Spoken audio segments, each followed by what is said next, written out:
This program deals with themes of an adult nature and is intended for a mature audience.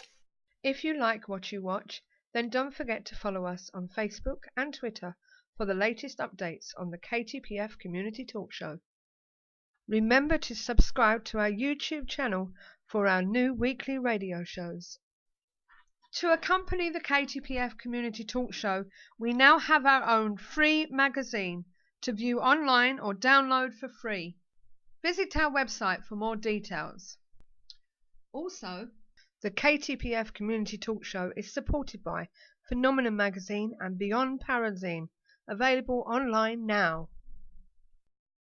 The KTPF Community Talk Show is sponsored by Dragonos Castle, South Wales, one of the most haunted castles in Wales.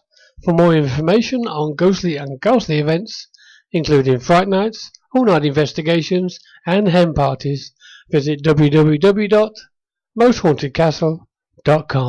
The comments and views expressed on the KTPF Community Talk Show are those of the people that make them and do not necessarily reflect the views of ourselves or of our sponsors. 5, 4, 3, 2, 1. They've landed. You're in the right place. Online, on the web, and on air. All over the world. Talk radio. You hear us, we hear you. Good evening, ladies and gentlemen, and welcome again to another edition of the KTPF Community Talk Show. My name is Suzanne. And I'm Steve. And I'm still Andy. And we are here keeping the paranormal friendly every Sunday evening on www.ktpf.co.uk. I think I went for a time warp then. We bring you a relaxed show with no pressure, so just sit back with your favourite beverage and listen whilst we talk about various topics, from cryptozoology to UFOs, and share information, advice, and most importantly, friendship. Remember, collaboration, not competition. This show incorporates a wide spectrum within this fascinating subject. So if you have any questions, then you can use the live interactive chat room or Skype in and speak directly to our guest by adding the KTPF.paranormal show. Okay, just like to acknowledge all those in the chat room and not to forget those that will be listening on radio replay on our YouTube channel. Well, on tonight, just to let you know, we will be speaking to Scotty Roberts and hopefully Dr. John Ward, depending on his Skype connection, to talk about ancient civilizations. We get into symbolisms, occultism, Aleister Crowley, and much more, hopefully. If not, it will just be Scott Alan Roberts, who is a man of diverse interest and a fairly eclectic background. He is founder of and publisher of INTREPID magazine and monthly journal focusing on politics, science, culture, conspiracy theories and unexplained phenomena. And if we are lucky enough to get John, who is actually residing in Egypt, he is an anthropologist and archaeologist. And over the years, Dr. Ward has conducted numerous investigations of ancient Egyptian architecture and symbolism, while also carrying out research into the many mysteries surrounding medieval Templarism. So that's what's coming up tonight. Andy, how are you, my dear? I'm fine. No, I'm absolutely. You'd already sit on it. What? Everything's good. Is it? How's the magazine coming? Working on the next edition at the moment, of course.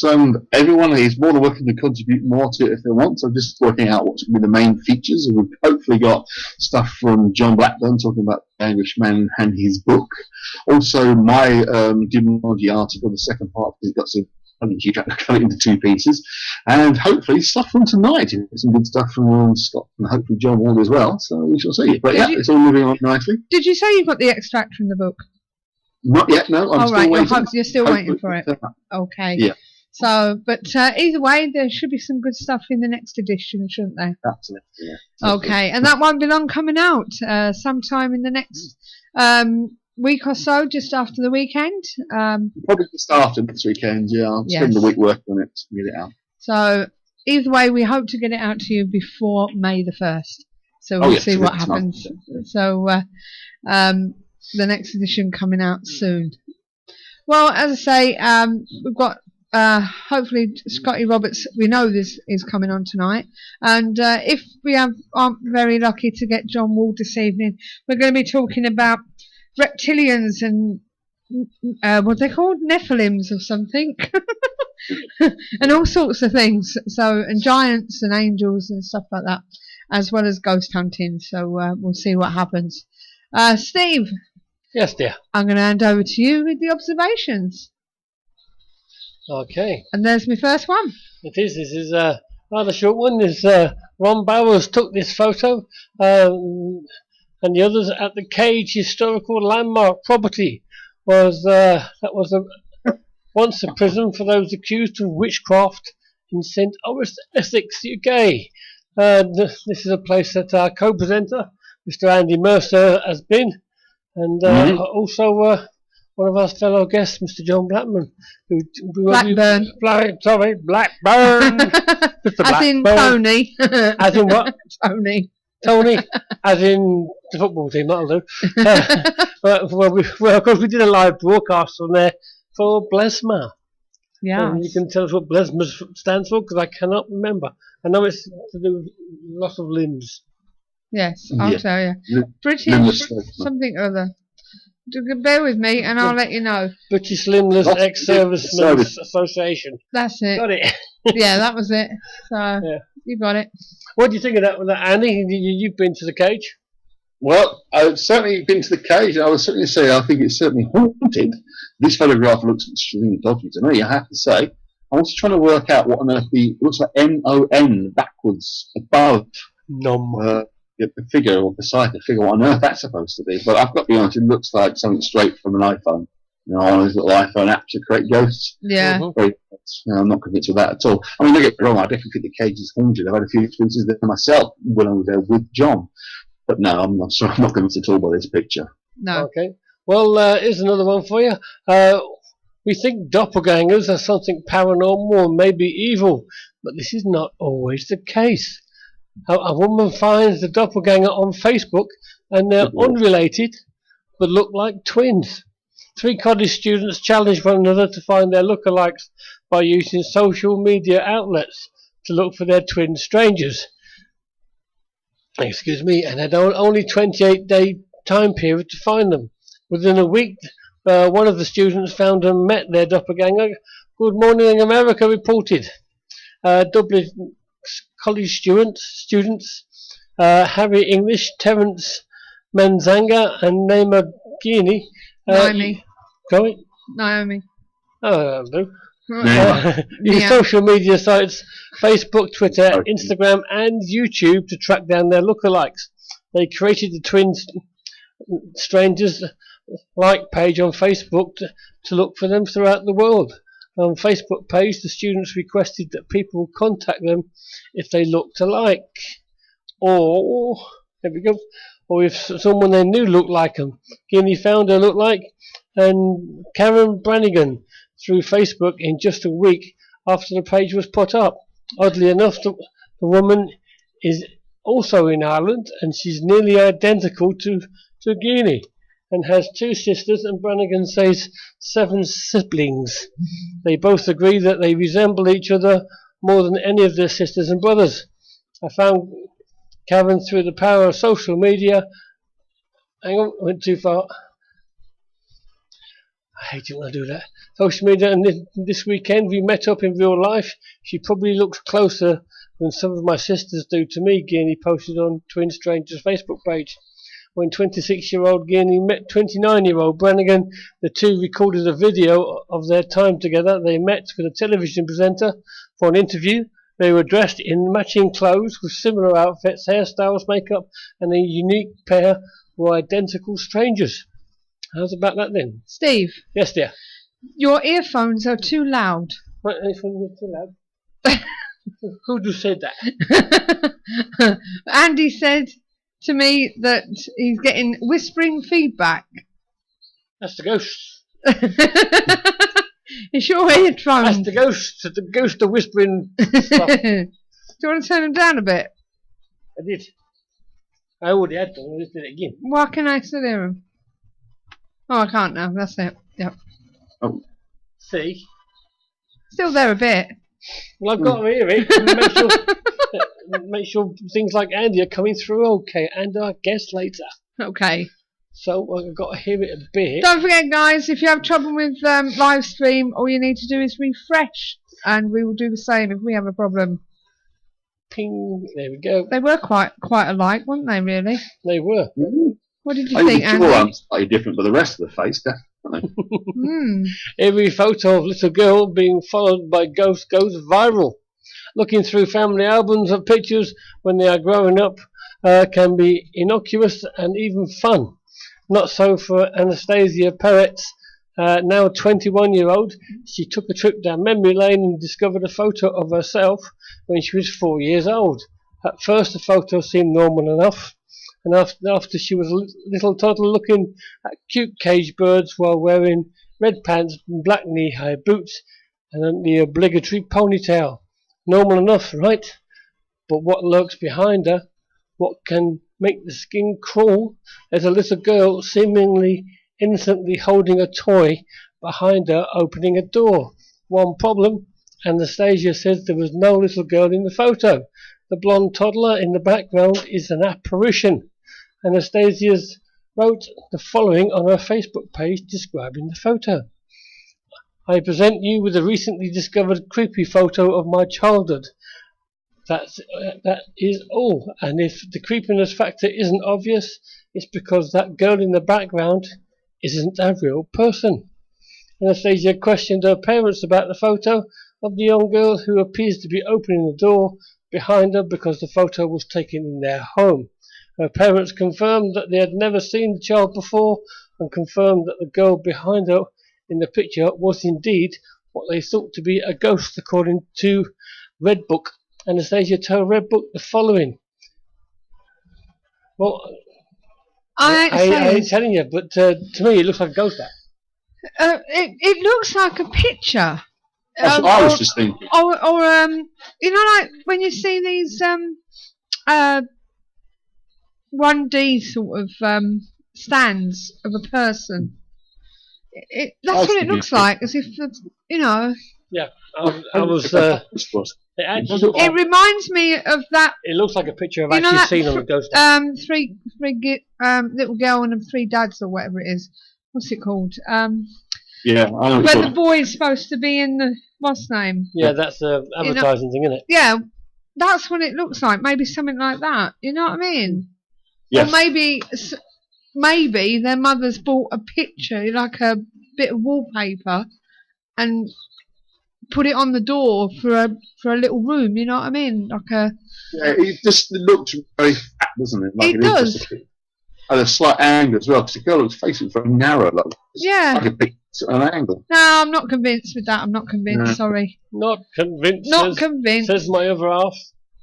Not convinced. Okay, here we go. Stories of celebrities and the paranormal. This is just one of 12.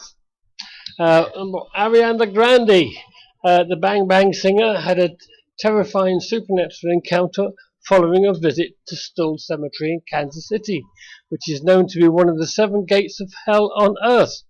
She stated, no, Andy, wait for it. No, we're just laughing on that thing. I know, I think he's just laughing about being the 7 gates of hell.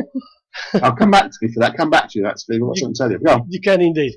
She stated, I felt this sick, overwhelming feeling and negativity over the whole car. We smelled sulfur, which is a sign of a demon.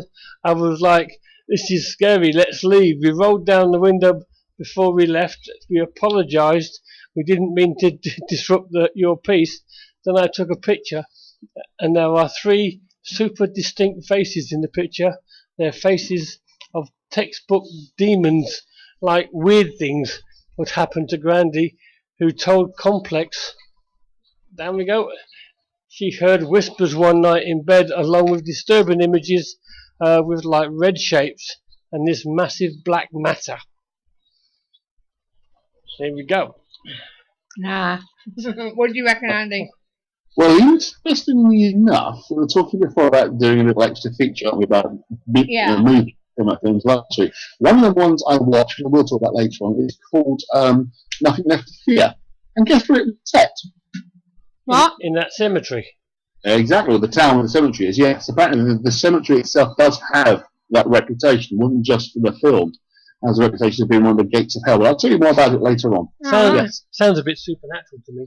Well, if you go to that link, guys, you can see other celebrity stories there as well. Yeah, there's 12 there. It's interesting you happen to mention the same style cemetery that was a feature of this film. So I'm going to talk about it a bit later on. So Here we go. The monstrous worm of Linton. Our world has no shortage of modern-day monsters. Bigfoot, the Chupacabra, the Yenin, the China make that very clear. The world of the past had no shortage either. A strange saga of what became known as the Linton worm makes very clear. It's a tale that has fascinated me for many years, which dates back to the 1100s. It tells of the horrific man-eating giant worm-like beast that terrified the good folk of Linton, Roxburghshire, wherever the heck that is, which is located in the southern uplands of Scotland. There you go. Now you know where it is. Roxburghshire. I've never heard of that one, was there? Roxburghshire. And as will soon become apparent, the monster has parallels with a number of Scottish lake monsters, particularly so Nessie of Loch Ness and the Morag of Loch Morar. According to the old tales, the Linton worm was somewhere between 10 and 12 feet in length, which, if true, effectively rules out any known British animal rather, wild or domestic, as being the culprit. Rather oddly, so the old legend went, the huge worm had two homes. In part, it lived in the heart of Linton Loch, a small boggy area, an ideal place for a monster to hide. Its other dark hole was Linton Hill, which even today is referred to as the Worm's Den. Such is the enduring nature of the legend that the beast apparently had the ability to leave the water and slither across the landscape of Scotland, brings to mind a small number of reports, both aforementioned Morag and Nessie being seen on land. By all accounts, the worm was a creature to be avoided at all costs. Cows, sheep, pigs, vegetables, and even people were all food for this monster. Quite naturally, the people of Linton were thrown into a collective state of fear when the slithering thing decided to target their little village. People became petrified to leave their homes, lest they become the victims of a marauding beast. Doors and windows remained locked. Farmers stayed home. That is until a man named John de Somerville came upon the scene. When told of the nature of the monster that had brought terror to Linton, de Somerville, known as the Laird of Lariston, had a local blacksmith create for him a razor-sharp spear, which he, de Somerville, intended using to slay the mighty beast. Fortunately, he did exactly that by setting the spear aflame and plunging it into the throat of the monster, after seeking it out at Worm's Den. The beast fought back, its wormy form writhing and turning and twisting violently atop the hill, but it was of no avail. Exhausted and on the verge of death, the beast retreated into its labyrinth lair where Linton Hill. It was neither seen or heard again. The wee beastie. Yes, it's a big beastie. The Linton folk never forgot the valiant act of John de Somerville, and a sculpture commemorating the Somerville's brave act was created in Linton Church. The wee beastie. Yes, the wee beastie. The wee beastie. That's what they call him, isn't it? The wee beastie. Why is it always a wee beastie? It's bloody big. Is that your last one? That's my last. It's 12 foot long and we call it a wee beastie. A wee beastie. Yea, both church and effigy still remain intact and still provoking wonder and perhaps even a little fear is those that visit the little village of Linton. Interestingly, in Interesting. the first edition of our magazine, we had a brief summary of what cryptozoology is all about from our good Steve here. Yeah. And the first actual article this month, I should say, is from our Richard Freeman, cryptozoologist person, talking about dragons, mythology. So it all links started together. Of course, Essex, where I am, has a very strong link and reputation with dragons and springs and wizardly creatures. The Dragon of Essex is actually quite a famous old story about a dragon, obviously, or large worms. Similar kind of thing to the Linton story you just told there, but there's a story of being slain and disappearing under the mountains and that sort of mountains of Essex, under hills anyway. So yeah, some interesting winter. So you have we have some wee beasties down in Essex. Aye. It's got a few of those as well as He's a wee beastie. So Do you have a two-penneth, my dear? I don't, I'm afraid. Oh no! No two No penneth from two-penneth me. from Susie. So- Oh, dearie me. Unfortunately, I want to just throw in a little something. I Actually, spent out. What was that, Andy? Bit of research. With the first story, the photograph in the cage and the photographer, Yes. Mr. Bowers. Well, apparently he has a bit of a reputation for producing very similar kind of not wholly believed photographs, shall we say. There's a site here actually almost dedicated to his hoaxes, Oh yeah. and there are similar kinds of images that may predate I had an iPhone apps, but it's obviously camera trickery. Just looks quite good. But yeah, the site is actually dedicated to, shall we say, exposing him in a nice way. Well, not a nice way anyway, but yeah, it's not trusted, shall we say. In fact, he seems to be the source of most of the very unbelievable hypnosis photographs that were floating around the net a little while ago, which I think since the newer owner took over are not on the site anymore. But they are all very suspicious, I have to say. But there we go. There you go. So you heard it here. Yes, yeah, anyway. I mean, there's actually two images I've just come across that both supposed to be taken in the cage. They're different rooms, and the ghost figure entity, whatever you want to call it, look exactly the same. So it's just like one's in placed in one room and in another room, but exactly the same entity. Oh, very suspicious. There we go. Okey-dokey. So that's all you had, was it, Steve? That is all I had. Yes, we need some waffle. We need some waffle.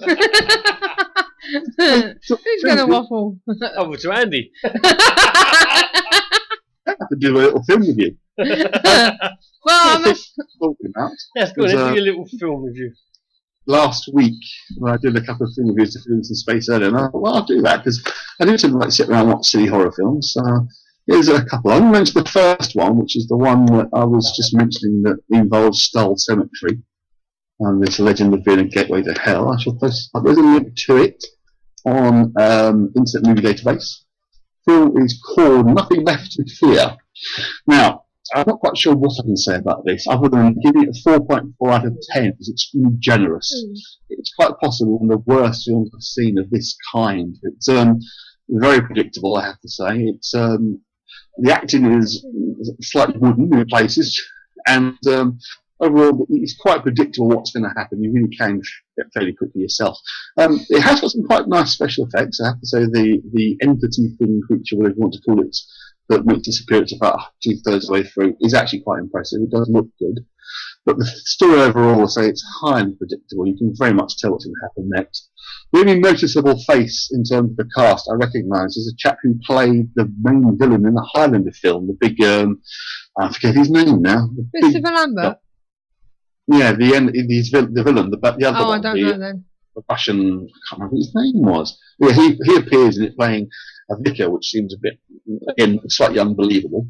But otherwise, the cast is generally pretty poor and unrecognisable faces. And what makes this film a little interesting is it's actually made by Slasher Productions. Now, Slasher Productions is the company that belongs to a chap called Slash, who used to play guitar for Guns N' Roses. Yeah. He seems to have put his money into filmmaking, and this is supposed to be their flagship film. Well, quite frankly, guys, I'd start again if I were you. I mean, the film's called Nothing Left to Fear, and I just took the word left out of the title. It's called Nothing to Fear, because it was pretty awful. But it was entertaining for about 10 minutes, so you'd be able to work out fairly quickly what was going to happen next, and thought, oh dear, rather predictable. But as I say, the villain monster looks quite good, but overall the film is pretty awful. Okay. Second film I watched over the weekend, just bringing up the Internet Movie Database link for that as well. Just put it up. This was a lot better, I have to say. For a film that's part of a series of films, I actually thought this was rather good and quite enjoyed this. This is part of the Paranormal Activity series of films. I think this is actually number 5. but it involves completely different set of different set and cast of characters. It's actually set in an unnamed American city.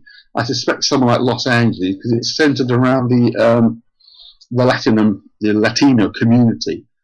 And it's a small condominium area with several people obviously having their own flats living there. And these two teenage lads, one gets a video camera for his birthday, and then they start filming various bits and bobs as stranger things start happening. But it seems to centre around the woman who lives beneath one of the two main stars of the film. What makes it a little different is there's some actually quite good special effects again. So it was obviously a much bigger budget than the first films.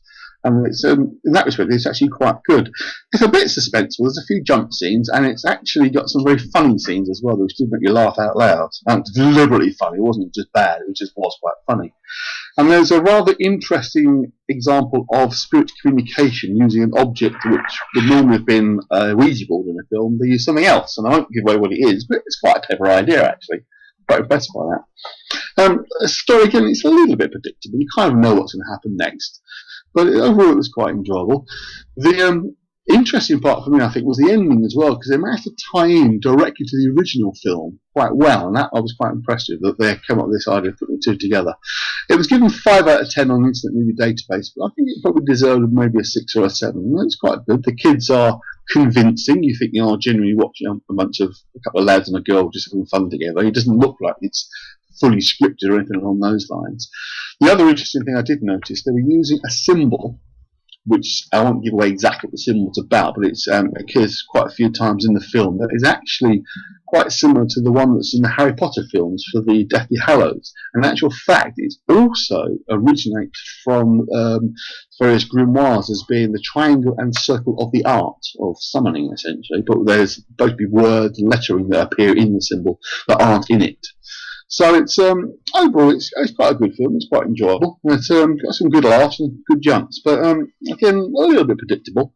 The ending, as I say, is quite good, and it didn't necessarily scream obvious out when I saw it, but it was quite a good film. So the acting overall is pretty good. So that was my 2 sort of observations of films-wise for the weekend. So the first one, it really was awful. It's worth watching just for the special effects of the creature, the evil, whatever you want to call it. But other than that, it's very, very predictable. There's a couple of scenes in the second film, that Paranormal Activity, which are taken directly from other films. I just remember that. There's one particular scene which is directly copied from The Ring, which is a fantastic horror film which was out a few years ago. And if you've seen it, you'll straight away recognise the scene I'm talking about when you see it in Paranormal Activity, the marked ones. But overall, yeah, that was pretty good. So I'd say about maybe 2 or 3 out of 10 for Nothing Left to Fear. And maybe a 6, 6.5, 7 for Paranormal Activity, the marked one. So, yeah, okay. Overall, not too bad. Okie dokie. There you go, I'll give you a scream for that. Incidentally, April the 19th celebrates the birthday of Tim Curry. Talking about horror films. He was actually Pennywise the Dancing Clown in It, Stephen King's original mini-series, which was turned into a film of 1990. I don't know whether you remember seeing that. Oh, yeah.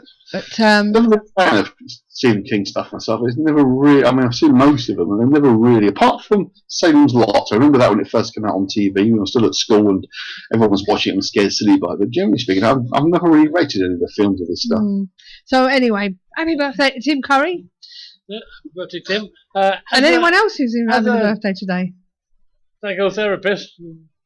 Thanks first and yourself. We've got minutes left, seconds. What is it about clowns that scare people?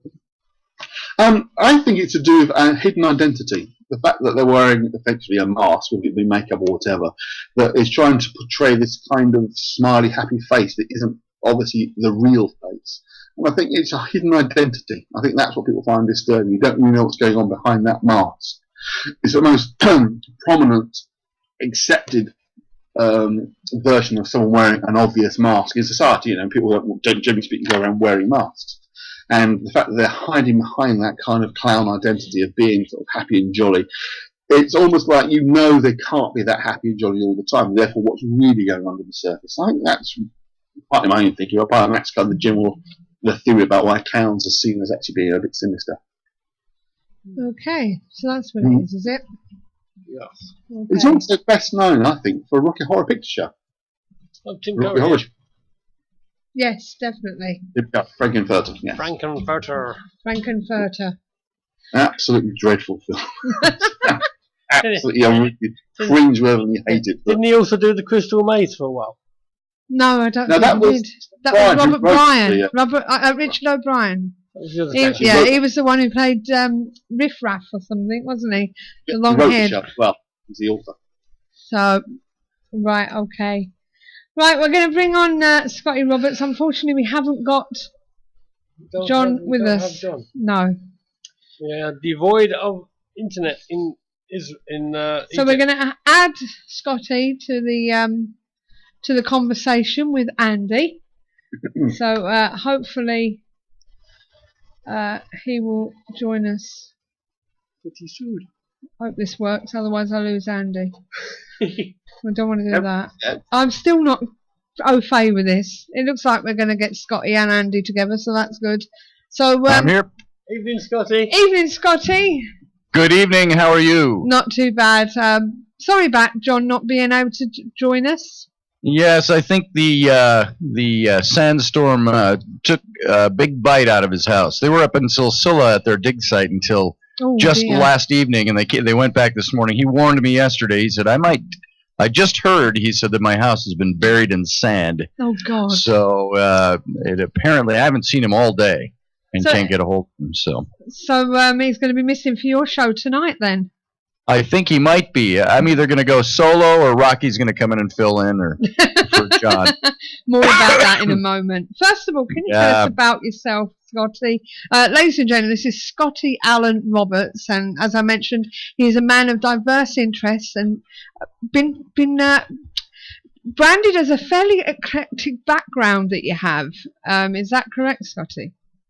I think you could probably call it that. I've just done a lot of stuff, and as we say affectionately, I've thrown all the doo-doo against the wall to see what sticks, kind of all under this umbrella, and so I've done a lot of things. Right, okay. Well, we've got Andy also on Skype with us, our co-host, so if you hear another voice in the background, apart from Steve that's with me now, my husband, there is three of us that will be interviewing you tonight. So, first of all, as I say, can you tell us a bit about yourself and also how you met John in the process? Sure. Let's see. Well, I always had a curiosity in the strange stuff. That started as a kid, and I think that's where we all pretty much start these courses of life that we follow. It goes from curiosity to imagination to fantasy to trying to look into it deeper as you get a little older. I spent some time in seminary, Bible college and seminary, and I was in ministry in a very conservative, fundamental denomination. And it raised a lot of questions for me as I got a little older, and I drifted away from that and really wanted to start researching some of the things I had questions about that didn't seem to be answered in books of faith. Yeah. And I can't say I've thrown out the baby with the bathwater, but I'm probably a little more agnostic now than I've ever been, just simply meaning I just don't know the answers. Right. And John Ward is somebody that I met of all places. He would tell you that it was when he scraped me off the floor of a strip bar in Singapore once. But that's if you ever hear him tell that tale, just give a wink and a nod. We actually met on Facebook of all places about 5 years ago. Okay. I saw his archaeological site that he had listed, and I went and I started chatting with him a bit. And we got to know each other. We spent just about every day talking on Skype. He would sit on the rooftop of his the third floor of the house that he lives in Luxor, Egypt, and show me the Theban mountains in the background. And we'd sit and talk and compare notes on things. And we got to talking about Moses and the Exodus. Yeah. And I said, look, this is something I followed for many years and done my own research on. I said, you're right there in Egypt. You've been there for 15 years. I said, what's your theory? And we talked about it for a while, and that was just before I had gotten my first book published with New Page Books on the Nephilim. And so John and I, he came to speak at the Paradigm Symposium, where I met him face-to-face for the first time about 3 years ago, and we presented it to our publisher at New Page Books, and they liked the idea, and so we wrote the Exodus Reality together. And now we've become, he's probably my dearest friend on the planet. and if I can speak for him, probably vice versa. And we traveled together over there doing research for the book, and we take tours and we bring people over to Egypt. We're taking a big one to Ireland in June. That's still open for people to come and join if they want to join us. And so that's what we do. And we do all kinds of stuff together. We do the Paradigm Symposiums together in October. We do the Intrepid magazine together. We do Intrepid radio together, which is expanded into the IPBN network. And our partner has just bought an FM terrestrial station in the cities here. And so some of that's going to be crossing over into that. So we're busy all the time. And then, of course, he's an archaeologist as well. Yeah. So what made you decide to research the Egyptian pyramids with John? Was it because John was already there and he was doing it and you joined him? Yeah, we didn't so much research the pyramids themselves, rather than just visiting them. But John had been there over the course of the last 15 years. Many times. And so we didn't really write about the pyramids at all. We do get asked a lot of questions about them. Yeah. I had done a little stint on Ancient Aliens, the television show here, back in 2012. They filmed me for 4 or 5 different episodes, and then they wanted John and I to do an episode the next year on something to do with pyramids and going into Mesoamerica and things like that, and the pyramids there. And by that time, we had just kind of bowed out of really wanting to be too closely affiliated with the Ancient Aliens show. Yeah. So. Yeah, because there's a theory, isn't there, that the pyramids is something to do with aliens and mainly the core. Is it, Steve, that you know more about this, about the core at the top? Right. You want about the main one at Giza? Yeah, the main one at Giza. Yeah. Yes. It's supposed that the top was actually collecting power, reflected from the cornerstones back up to the right. I think that there are just for as many people as have visited the pyramids, there's almost as many theories about what they were. If you actually go there, I remember John and I, when we were inside the Great Pyramid and we were crawling up to the King's Chamber, you exit out at one point after about, I'd say, roughly a football field's length of a 45-degree angle shaft that's about 4 feet tall, and so you're crawling up hunched over, and we got up into the Grand Gallery, which opens up, and you're about 75 feet tall, and you're looking at all this. And I actually said to John at that point, I said, it's very clear to me that this was built by guys. Yeah. And now, if there was any kind of outside influence, maybe I have to back this up just a little bit, is that while I can't dismiss an alien notion or a spiritual notion of any kind, I think it's very clear that the pyramids themselves were built by people. That the Egyptians had the ingenuity, they had the genius to do it. They spent lifetimes building these things. And in recent years, like the last 20 years, they've uncovered all the workers' village that is right there on Giza Plateau, where 20,000 people would have lived there, building and working and supporting the industry of building the pyramid and the Great Pyramids. And the quarries are right there. You can go right up to the base of the pyramids and see that you're standing in a quarry where they poured some of the stone. The first 6 courses of the Great Pyramid itself are all actually carved to look like layers of stone, when in actuality they're just carved out of the mountainside that was there, the outcrop that was there, and then they built the rest on top of that. So, and there's many theories on how they were built, how they were constructed, because there's a lot of intricate details.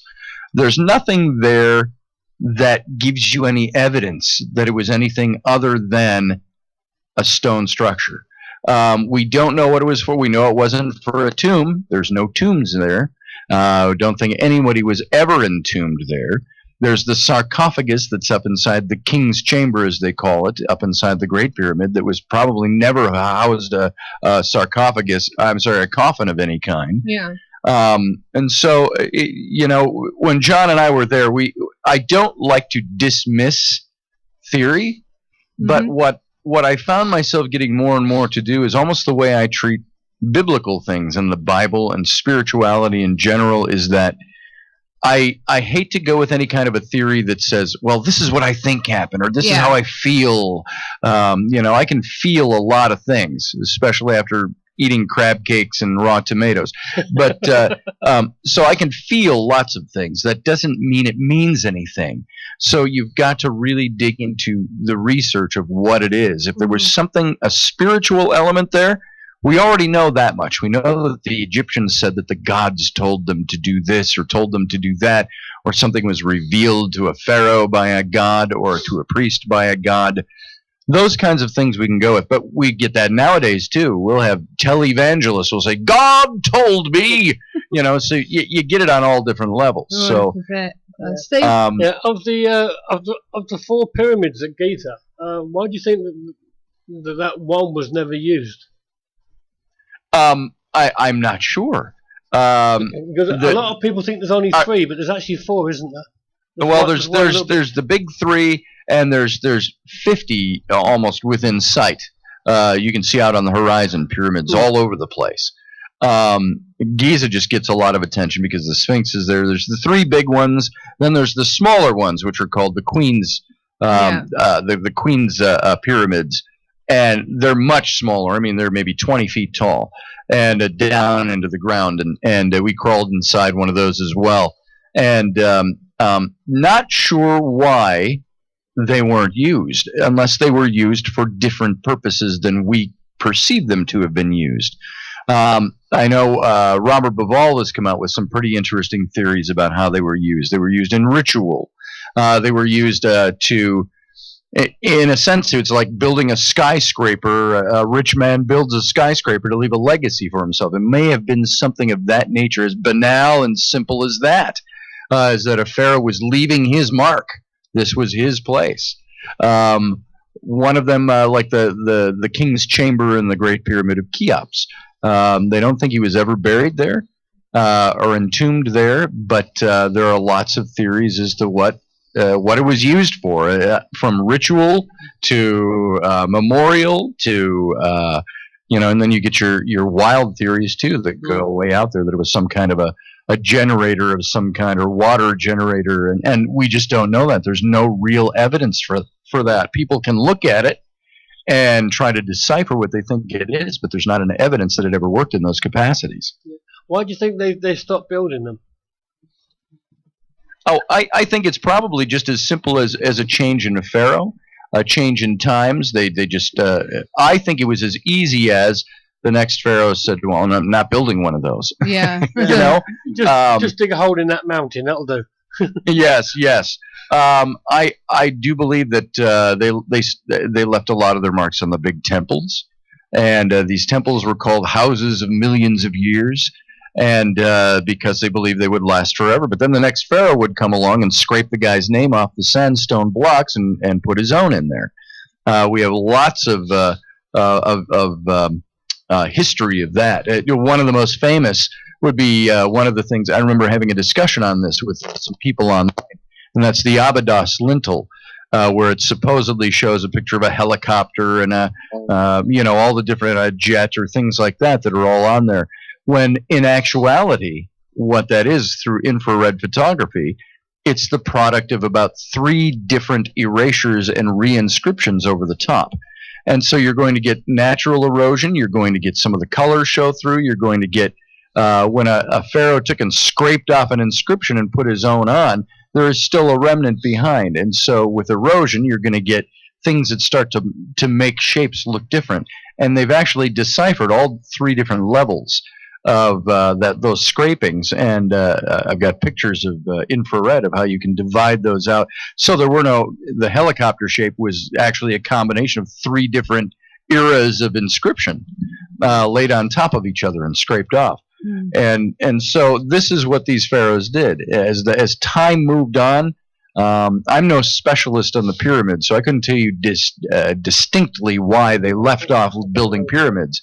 But I know they didn't build them in as grandiose a scale as they did. You still have pyramids that were being built, but they were much smaller. They were about the size of a normal house, you could say, in the city. They would build something that's 20 feet tall, and that would be a tomb. And you'll find examples of that all over Egypt. Yeah, I mean, one of the other great mysteries is obviously the Sphinx. But people go through and they miss a lot just trying to get to it, don't they? Isn't there a temple connected to it? Yeah, there's a temple connected to it, which is a very interesting temple. It's made out of alabaster. The floors are alabaster, I know. But the architecture on the Sphinx temple is very different from anything of that anything else of the Sphinx era, of anything else around it. It's where you have blocks of stone that are actually, the corners are curved out, and you have a little overlapping section that will fit into the next. It's like putting together a square jigsaw puzzle. And it's very interesting architecture on that doesn't match the style of architecture of other things on the Giza Plateau. So they think, John, I know, believes it is much, much older. Now, you and John have different ideas about Egyptology. So I was just wondering, what is your common love of Egypt and the esoteric? What is my common what? I'm sorry? What is your common love between you and John about Egypt and the esoteric? Well, I would say that it really, for both John and I, it came together on the Moses story. Right. Which is what we wrote about. So our common love there is, well, we both have a draw to the place. Yeah. John is much more entrenched in the esoteric. These are things that he has studied for a long time. Right. And I was really only introduced to some of the esotericism by John just a few years ago. Mm-hmm. And I started getting my interest in that level. Egypt was a draw for me because, well, I love Egyptology. Yeah. I loved studying about the pharaohs. I loved studying specifically as it related to the Moses and the Exodus story. And, of course, as you take these stories and you learn about them, I don't know if you guys all went to Sunday school or synagogue or whatever when you were kids, but when you go to church and you learn these stories, they're very interesting, and you don't even think about how they piece together until you step outside that box and look back at it. Yeah. So now, wait a minute. Is there a historical backdrop to this that is plausible or accurate? And that was really the commonality between John and I that drew us together to Egypt, was studying for that particular book that we wrote, because we both have different theories on who we believe Moses may have been. Yeah. And the dating system and so on, and so we wrote about that, and so that's the common love right there. Okay. Was really seeking out the answers for those, and John is still on that. I mean, they're at their site of Gebel El Silsila, which is a quarry site, and you wouldn't think there's much in a quarry. This is where they hacked out the stones and hauled them downriver to Upper Egypt and to all the temples and so on. And Gebel El Silsila happens to be the quarry where a lot of stone for a lot of temples in Luxor came from. But as you go back through the eras, it's covered with hieroglyphs, it's covered with demotic text, it's covered with pictographs, it's covered with all kinds of things. Some of the things they found there are unbelievable. And they could very well be changing history with some of the things they've found and uncovered there. But it's a very interesting site. And so that's the love for John, and of course his wife Maria, who is the chief archaeologist there. But that draws me as well. I'm very interested in that. And our characters in this book both show up at Gebel El Silsila in big ways, and from the different eras that they represent. Which, by the way, our two characters for Moses are really only separated by about 2 generations and 80 years in Egyptian history. Same royal family. We have some of the same back-end conclusions, but just 2 different characters that we have chosen to put the story on for various reasons. Just to go back to the Sphinx, what is it exactly? It looks half lion. It has a pharaoh's head. What exactly does it portray? What's it supposed to be? Nobody knows exactly what it was in its original form. I think it's pretty telltaling, and we've all heard this 100 times. Yeah. That head was obviously recarved, and so this could have been a product of the head being damaged and somebody recarving it. It could have been a product of the next ruler coming along and saying, I want my face up there and not a lion or whatever it originally was. And It could have been a lion. It seems to have. We don't know for certain. There's no way to know. Okay. But we do know that the head is small and out of proportion, and so it's interesting when you look at it. And I think we've also misdated the Sphinx. The Sphinx may be much older than we once thought it was. You talk to a man like Dr. Robert Schoch. Yeah. And John Anthony West, who both of them, they wrote the book on it. They believe that a lot of the erosion on the Sphinx was water damage. Whereas John says no, it's inconsistent with water damage. It's sand damage. And of course, you did have the Nile River ran a hell of a lot closer to the Sphinx and the pyramids than it does now. Yeah. It's a good couple of miles off, if not more, right now. One more question on Egypt, and then we're going to move on to another subject. Yeah, do you think they'll ever find the elusive library, which is rumored to be connected to the Sphinx? You know, I don't know if it exists. It may have already been found. Dr. Zawi Hawass made some big to-do about that, and says and still claims to have discovered something under there. It may have been found. It may have been removed. I would think if it was of great historical import, though, that even Hawass would have made that public. You can't shut that man up. He would have made that a public thing.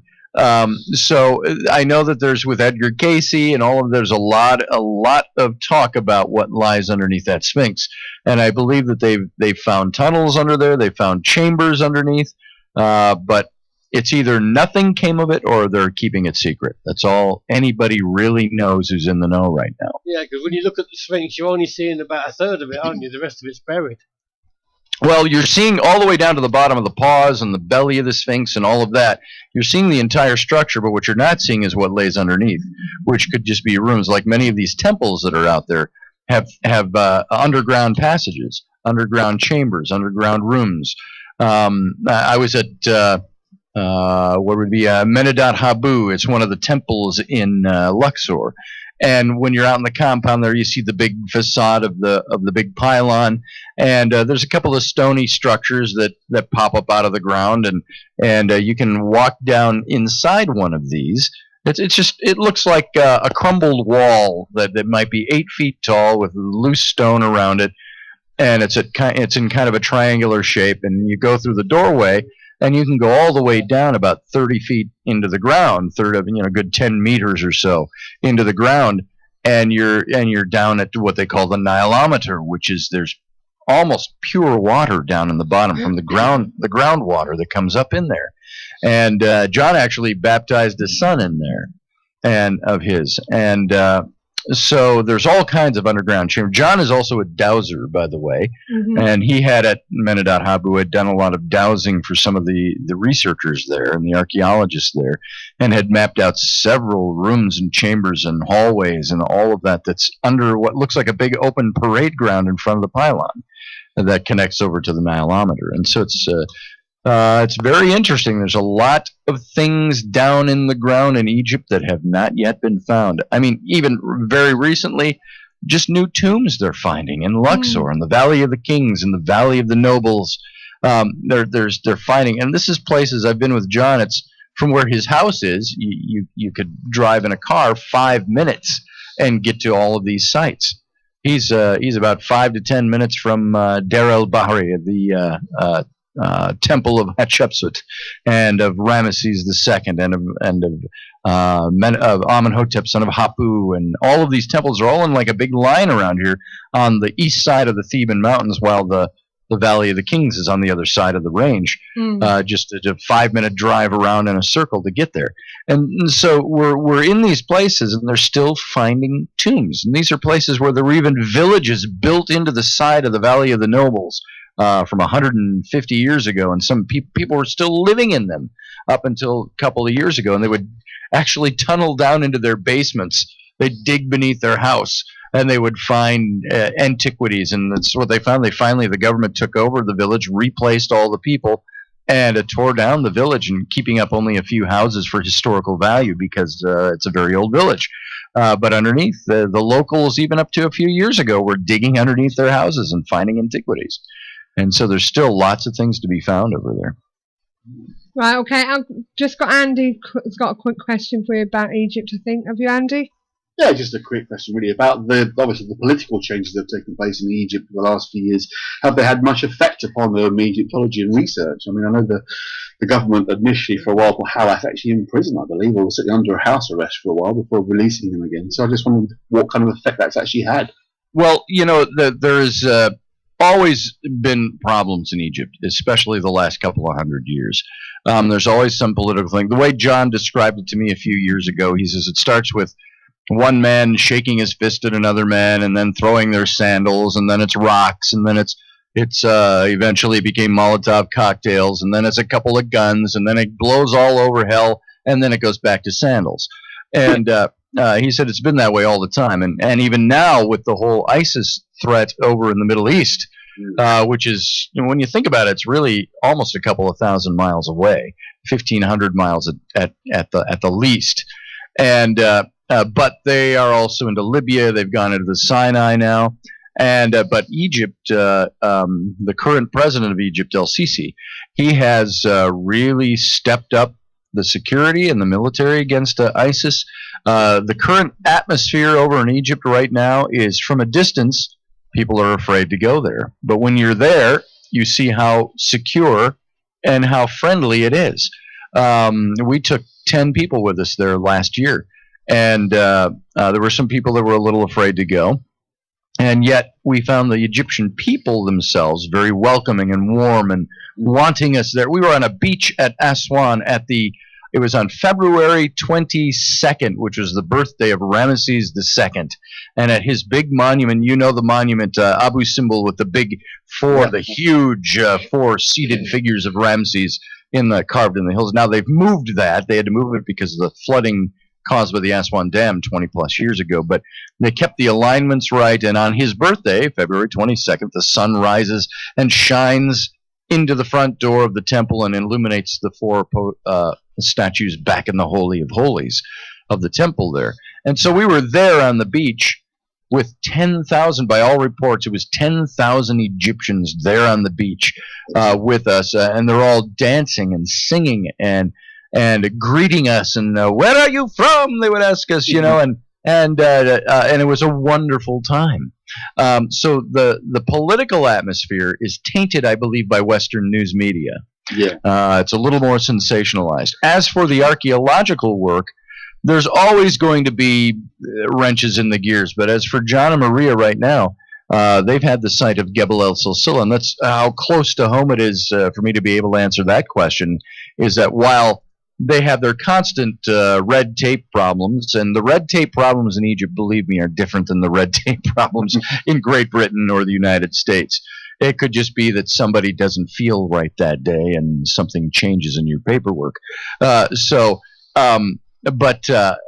they have noticed much more freedom even doing this year. This was their first season where they could actually move sand, so to speak. Let's just keep it in simple terms like that. Yeah. The last 3 years prior to that, they were just doing epigraphic survey and a surface survey. And this year was the first year they've been able to actually dig into the sand, and some amazing finds, and much more amazing than you might think for a quarry. And so the archaeological atmosphere there seems to be very good, and the current minister of antiquities is very supportive.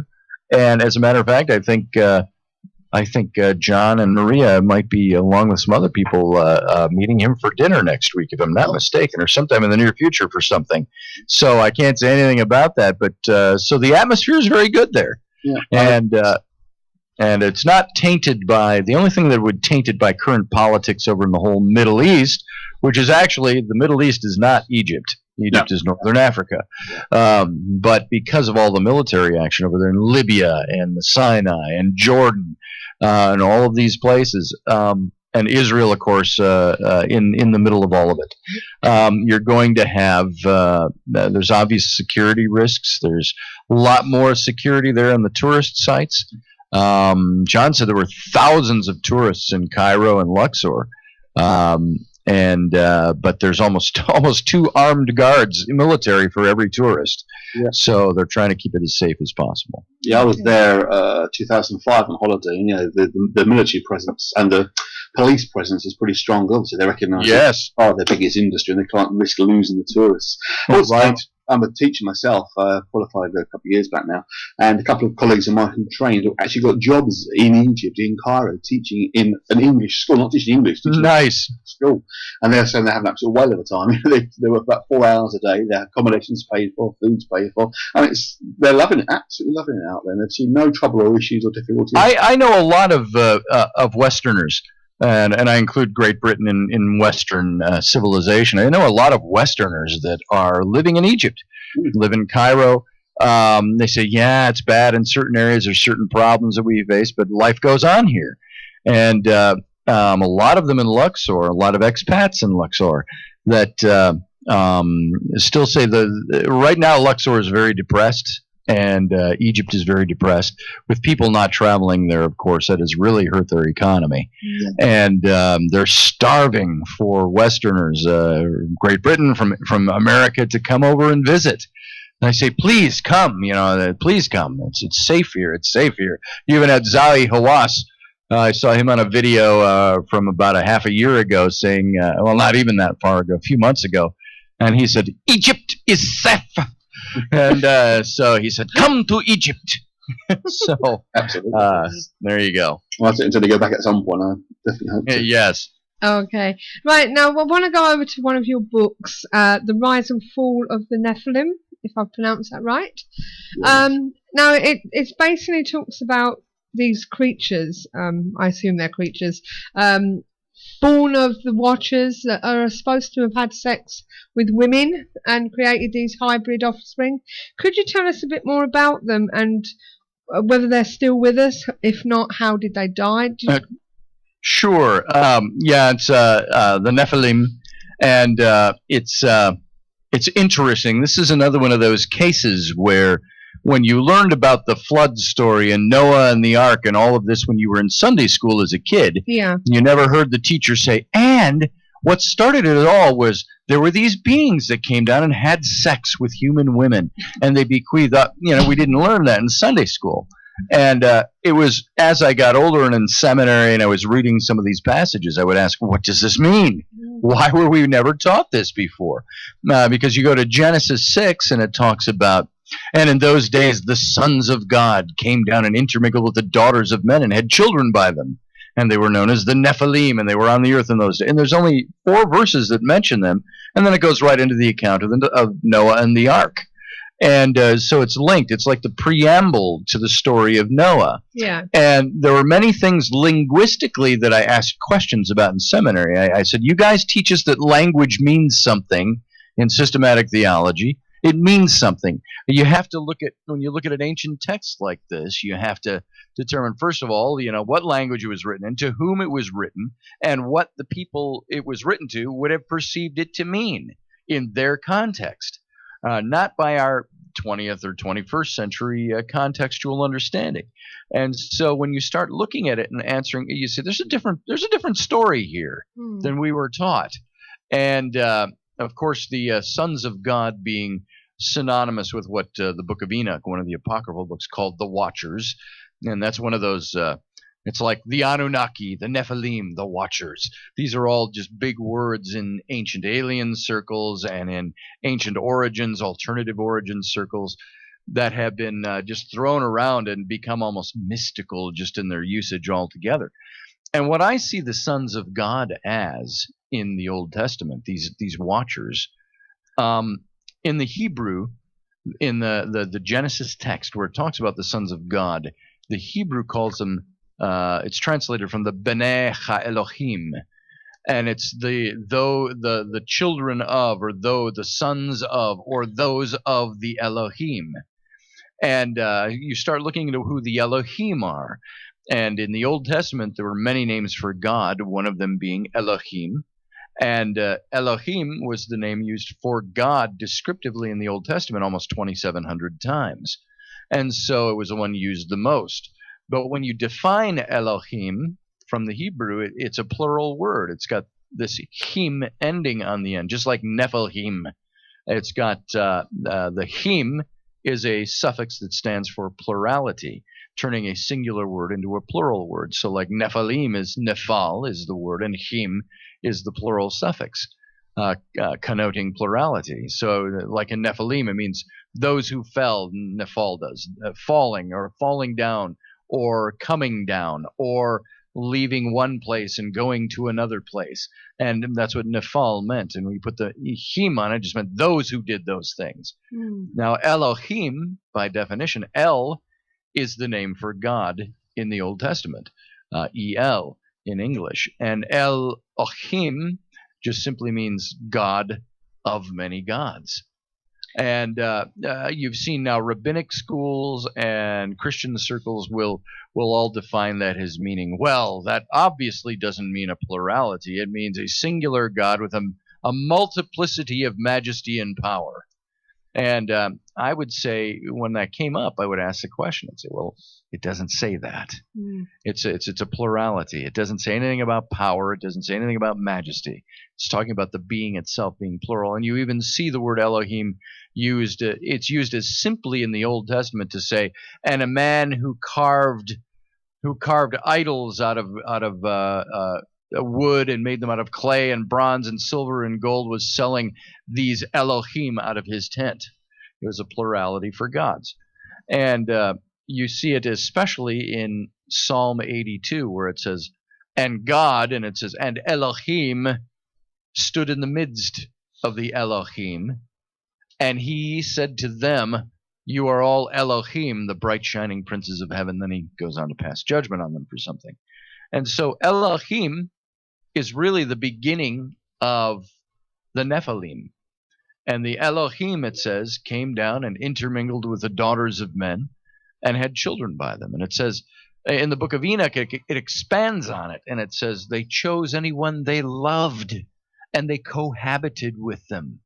And so it wasn't a thing of this evil fallen race of angels, which is a mistranslation and had nothing to do with angels. Because angels in the Hebrew is malach or malachi for the plural, or malachim. And the Elohim are gods.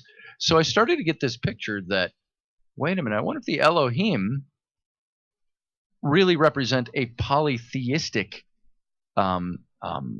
stable was the word that came to mind. That's not what I meant. A polytheistic cast of gods in ancient Hebrews, to the ancient Hebrews. And I think this is where we have misdefined some things in the Old Testament, is that the Old Testament is not monotheistic. I believe it's polytheistic. And the polytheism is in the Elohim. The Elohim were a cast of gods and minor gods, just like that's where I think you see all these similarities in all these different cultures, the Greek gods, the Roman gods, the Anunnaki, the Elohim. These are all different representations of the same thing, of this multiplicity of gods. And that, of course, begs the question, do they really exist? We don't know for sure.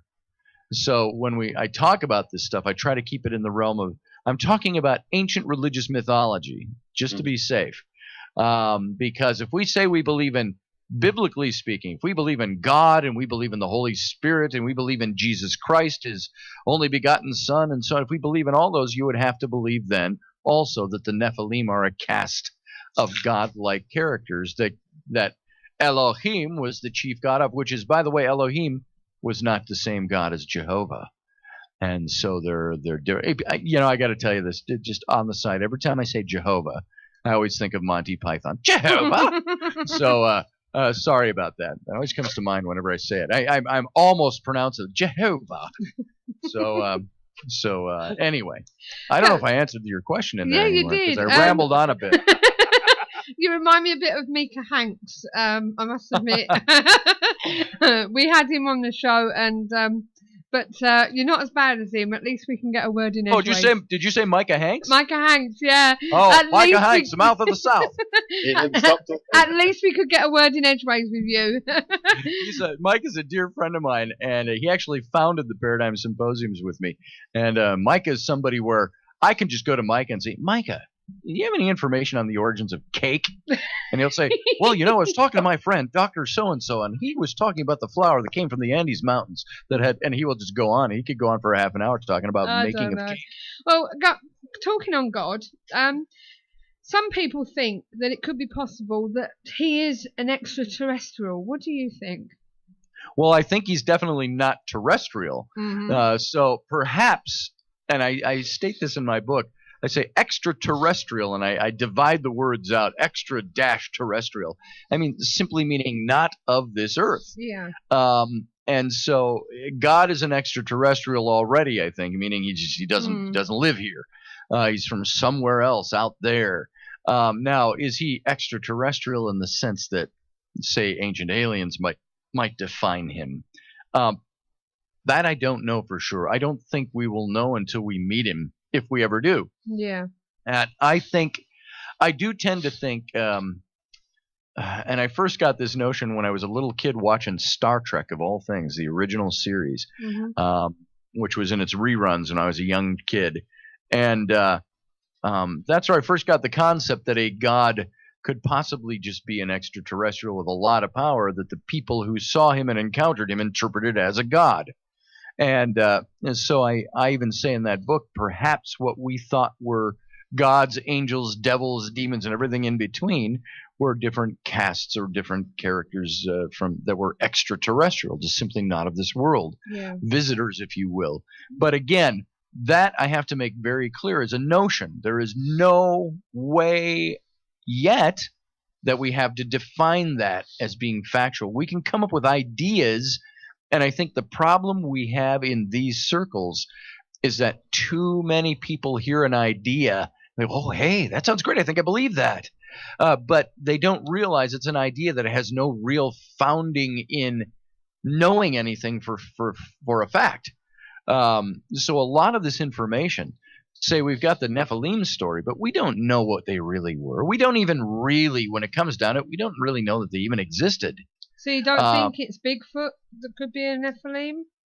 I mention that only in passing in my book as being all these different cultures that have stories of giant or big characters that, and I mentioned the Native American had their Sasquatch, while, the Celts, the ancient Celts had their Tuatha De Danann, while the ancient Hebrews had their Nephilim.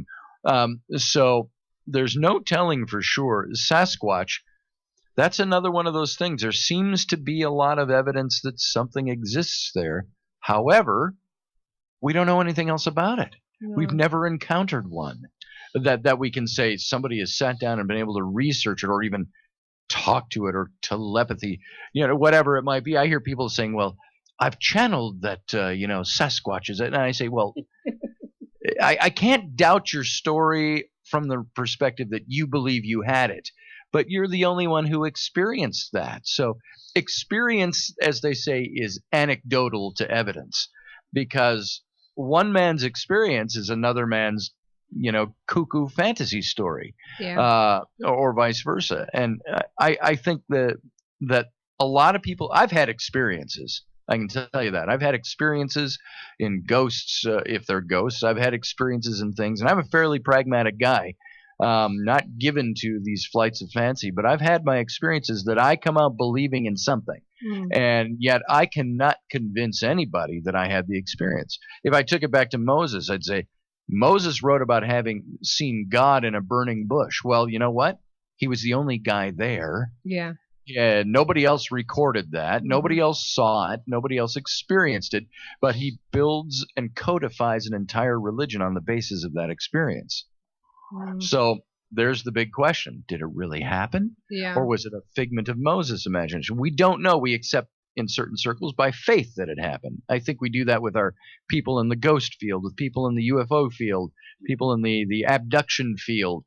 These are all people that have their stories, and they say, I can prove it to you, but they can't really prove it to me. They can just prove to me that they experienced something. Yeah. So David Lloyd is in the chat room, and he's asking the question to you on the subject of giants. There's a place in Romania that they found called in the Brusigi Mountains, And apparently, he said he's wondering what do you think about what they have found there. It's said to be force fields and a holographic library, as well as much more giants said to be there.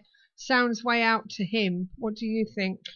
Well, David, I've only just heard about this stuff rather than study it. I haven't researched it. I haven't looked into it. You'd think because it deals with some of the things that I talk and write about, I would have gotten into this, and I haven't. I've been so busy. It's one of those things that say, one of these days I got to look into this. I don't know much about it other than having heard about it. Yeah.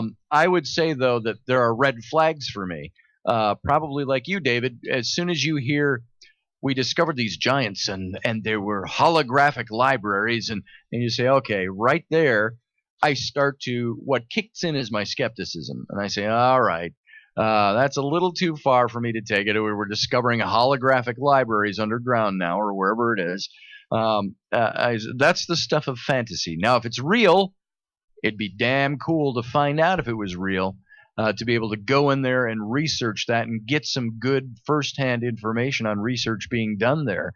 But you hear all these claims like this, and these are those things where I say you don't know what people are doing to either be fraudulent, or maybe there's an honest attempt to pass on what they think is accurate information that they've heard. But it comes across as you have to choose to believe whether it's a real story or not. And when there's fact, you don't have to believe anything. It's just there. You know it. I would be very interested to find out if the people who actually found this are coming out and writing about it and doing appearances about it and talking about it and showing photographs, showing their research information. If that's true, I'd be very interested to look at their information. But it sounds obscure enough to be, if not an out-and-out hoax, it's probably something that's been built up from that doesn't really exist, or somebody is speculating on something or hypothesizing on something, or purely just making up a story that sounds good to go along, or they think that's there, or the spirit of Zazu, communicated with them through their tea leaves, and they said, I know that this is real, and not to be mocking of it or flippant about it, but that's the way some of this information we find out gets to us. Well, I channeled somebody from the Pleiades. Okay. All right. Move on. Right. Moving on. Okay. Thank you, David, for your question anyway. Right. You've mentioned in previous shows that you've been on about John Dee. What is your opinion of him and his Enochian, if that's the right word, Enochian magic? Yes. Well, here is another place where John Ward is much more versed on that than I am. That is really John Dee, Crowley.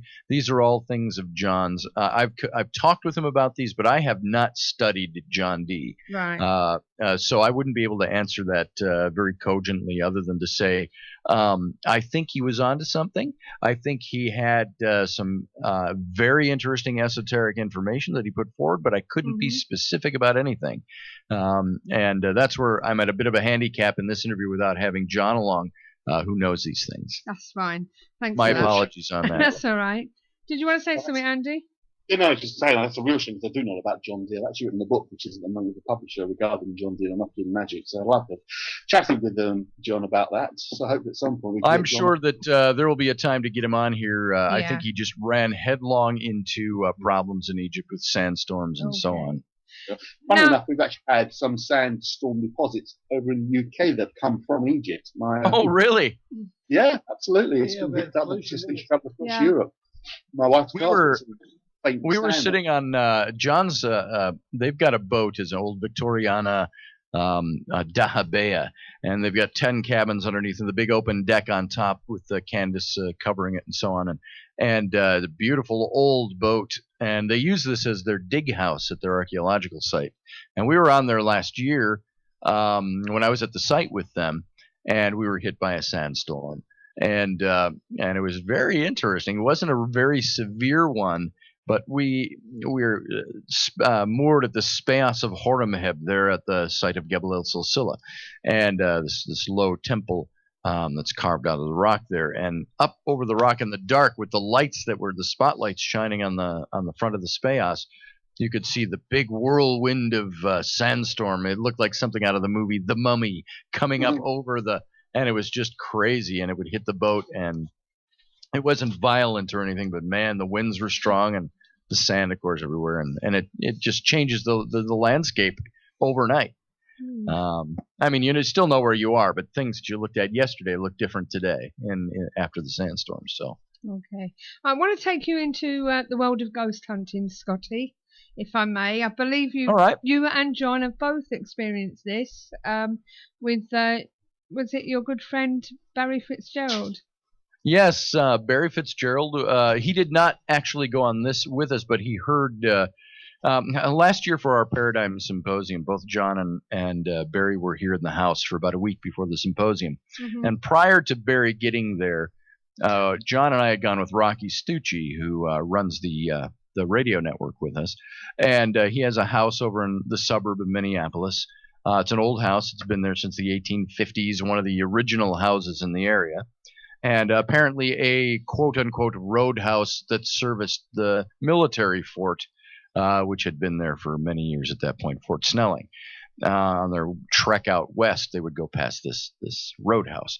Well, we were in there and we experienced some very interesting things. I've been on these paranormal investigations in the past, and John had not been on one quite like this before. Although I will say, in Egypt, John and I together have encountered some very off the scale things that Really? are whole programs in themselves just to talk about them. But so we're in the house and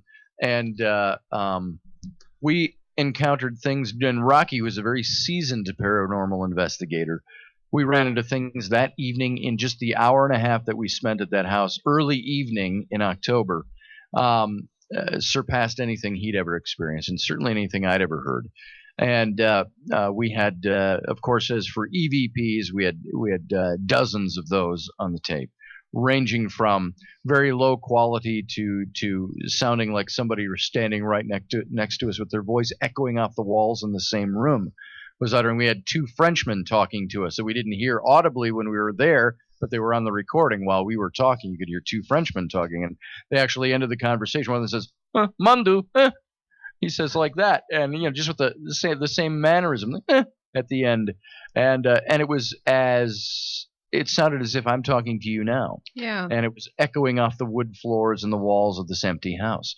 And we had things like that. We had the experience we had was we were all sitting in the basement and very quiet, and we were just waiting. Rocky had a little device, and we were just waiting to see if anything would respond, and it was very quiet. I was sitting on the stairway that led up to the kitchen doorway, and John had left a micro recorder up on the countertop in the kitchen. And while we're sitting down there, we hear this big bang, just crash or bang all in one, and you could actually feel the vibration of it, and it was loud. And I think I stood up and said something like, "Hello!" And I said, "It's upstairs," and we all went running up into the kitchen. Of course, there's nothing in the house. There's no furniture. There's no doors to slam that weren't already shut. There were no windows that weren't painted shut. No cabinets in the kitchen. It had all been redone, but nothing was finished, and there was nothing in the house. And it sounded like somebody had taken a metal extension ladder and dropped it on the wooden floor, is what the sound was. And so we couldn't find anything out of line. And while we're walking around, immediately after that happened, you hear us on the recording, and I'm saying things like, "Well, thank you." And you hear this huffing voice. And it went I'm going to mimic it here for a second. It sounded exactly like this, going from left to right on the speakers in stereo. It went, and then it said, "You're welcome." Just like that. And we didn't know if he was like out of breath getting there or what it was. But so the big bang, Barry listened to it a couple of days after it happened. And he said he had experienced some of these things, like up in the caves. He's doing a lot of his research up into the caves in Ireland. And as a matter of fact, we have our big Irish trip coming up that Barry's going to be taking us in June with about 15 people up into those caves, and also on an investigation of Leap Castle. And but Barry said that sounded to him, he said, the only thing I can describe that as sounds kind of funny. He said, but I call it a spiritual sonic boom. He says it's like there is so much spiritual energy built up, it just like it really just go bang.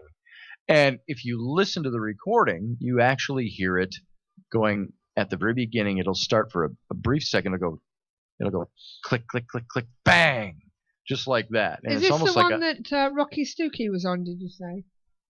yes, he was there on this, and he's the one who brought us. I think I've found it, so I'll just... Oh, you may have found it. Yeah, I'll see if I can play it. It's very short. All right. And it's only short. It's only 26 seconds. So. Yeah, so let's see what... There is some foul language in there. When we're running up the steps, Rocky said to me after the fact, he said the funniest sight was being from down below, watching you go up the steps first toward the sun, John following you, and he said if he could have crawled through you and come out your mouth, he said he'd have been out that door. And John uttered the famous line, which is in that recording, "Get me out of this effing house." So we tease him for that miserably. Right. So. That was an EVP of somebody saying yes. Oh, that was something about somebody saying yes. I don't think it's the same one. So If you hear the bang, Scotty asked if there are more than 9 spirits there. Is that the same one? no, that's a different that's one. a completely different one. Okay. This would be called the Big Bang or something like that if he's got a word on it. I've actually got it here, but I don't know that you could hear it. So because I don't have my computer running through my soundboard to play a sound. Let's have a look, see if I can find it. I know I found it earlier.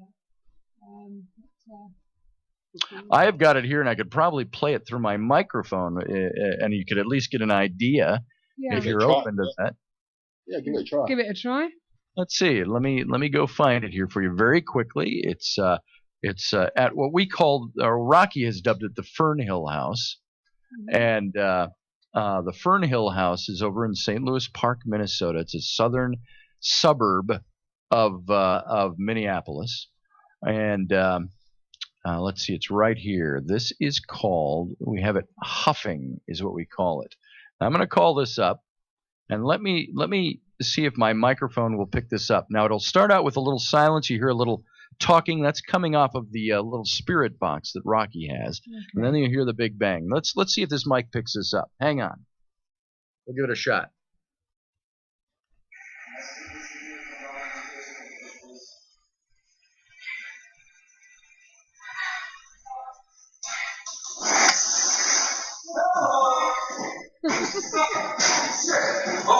Hi guys.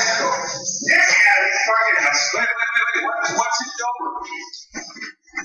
Hello, thank you for the sound. What was that? Hello, is anyone here?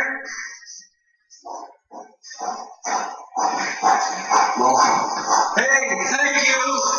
Thank you for the sound. Okay, so that's where you heard the stuff that was going on. Wow.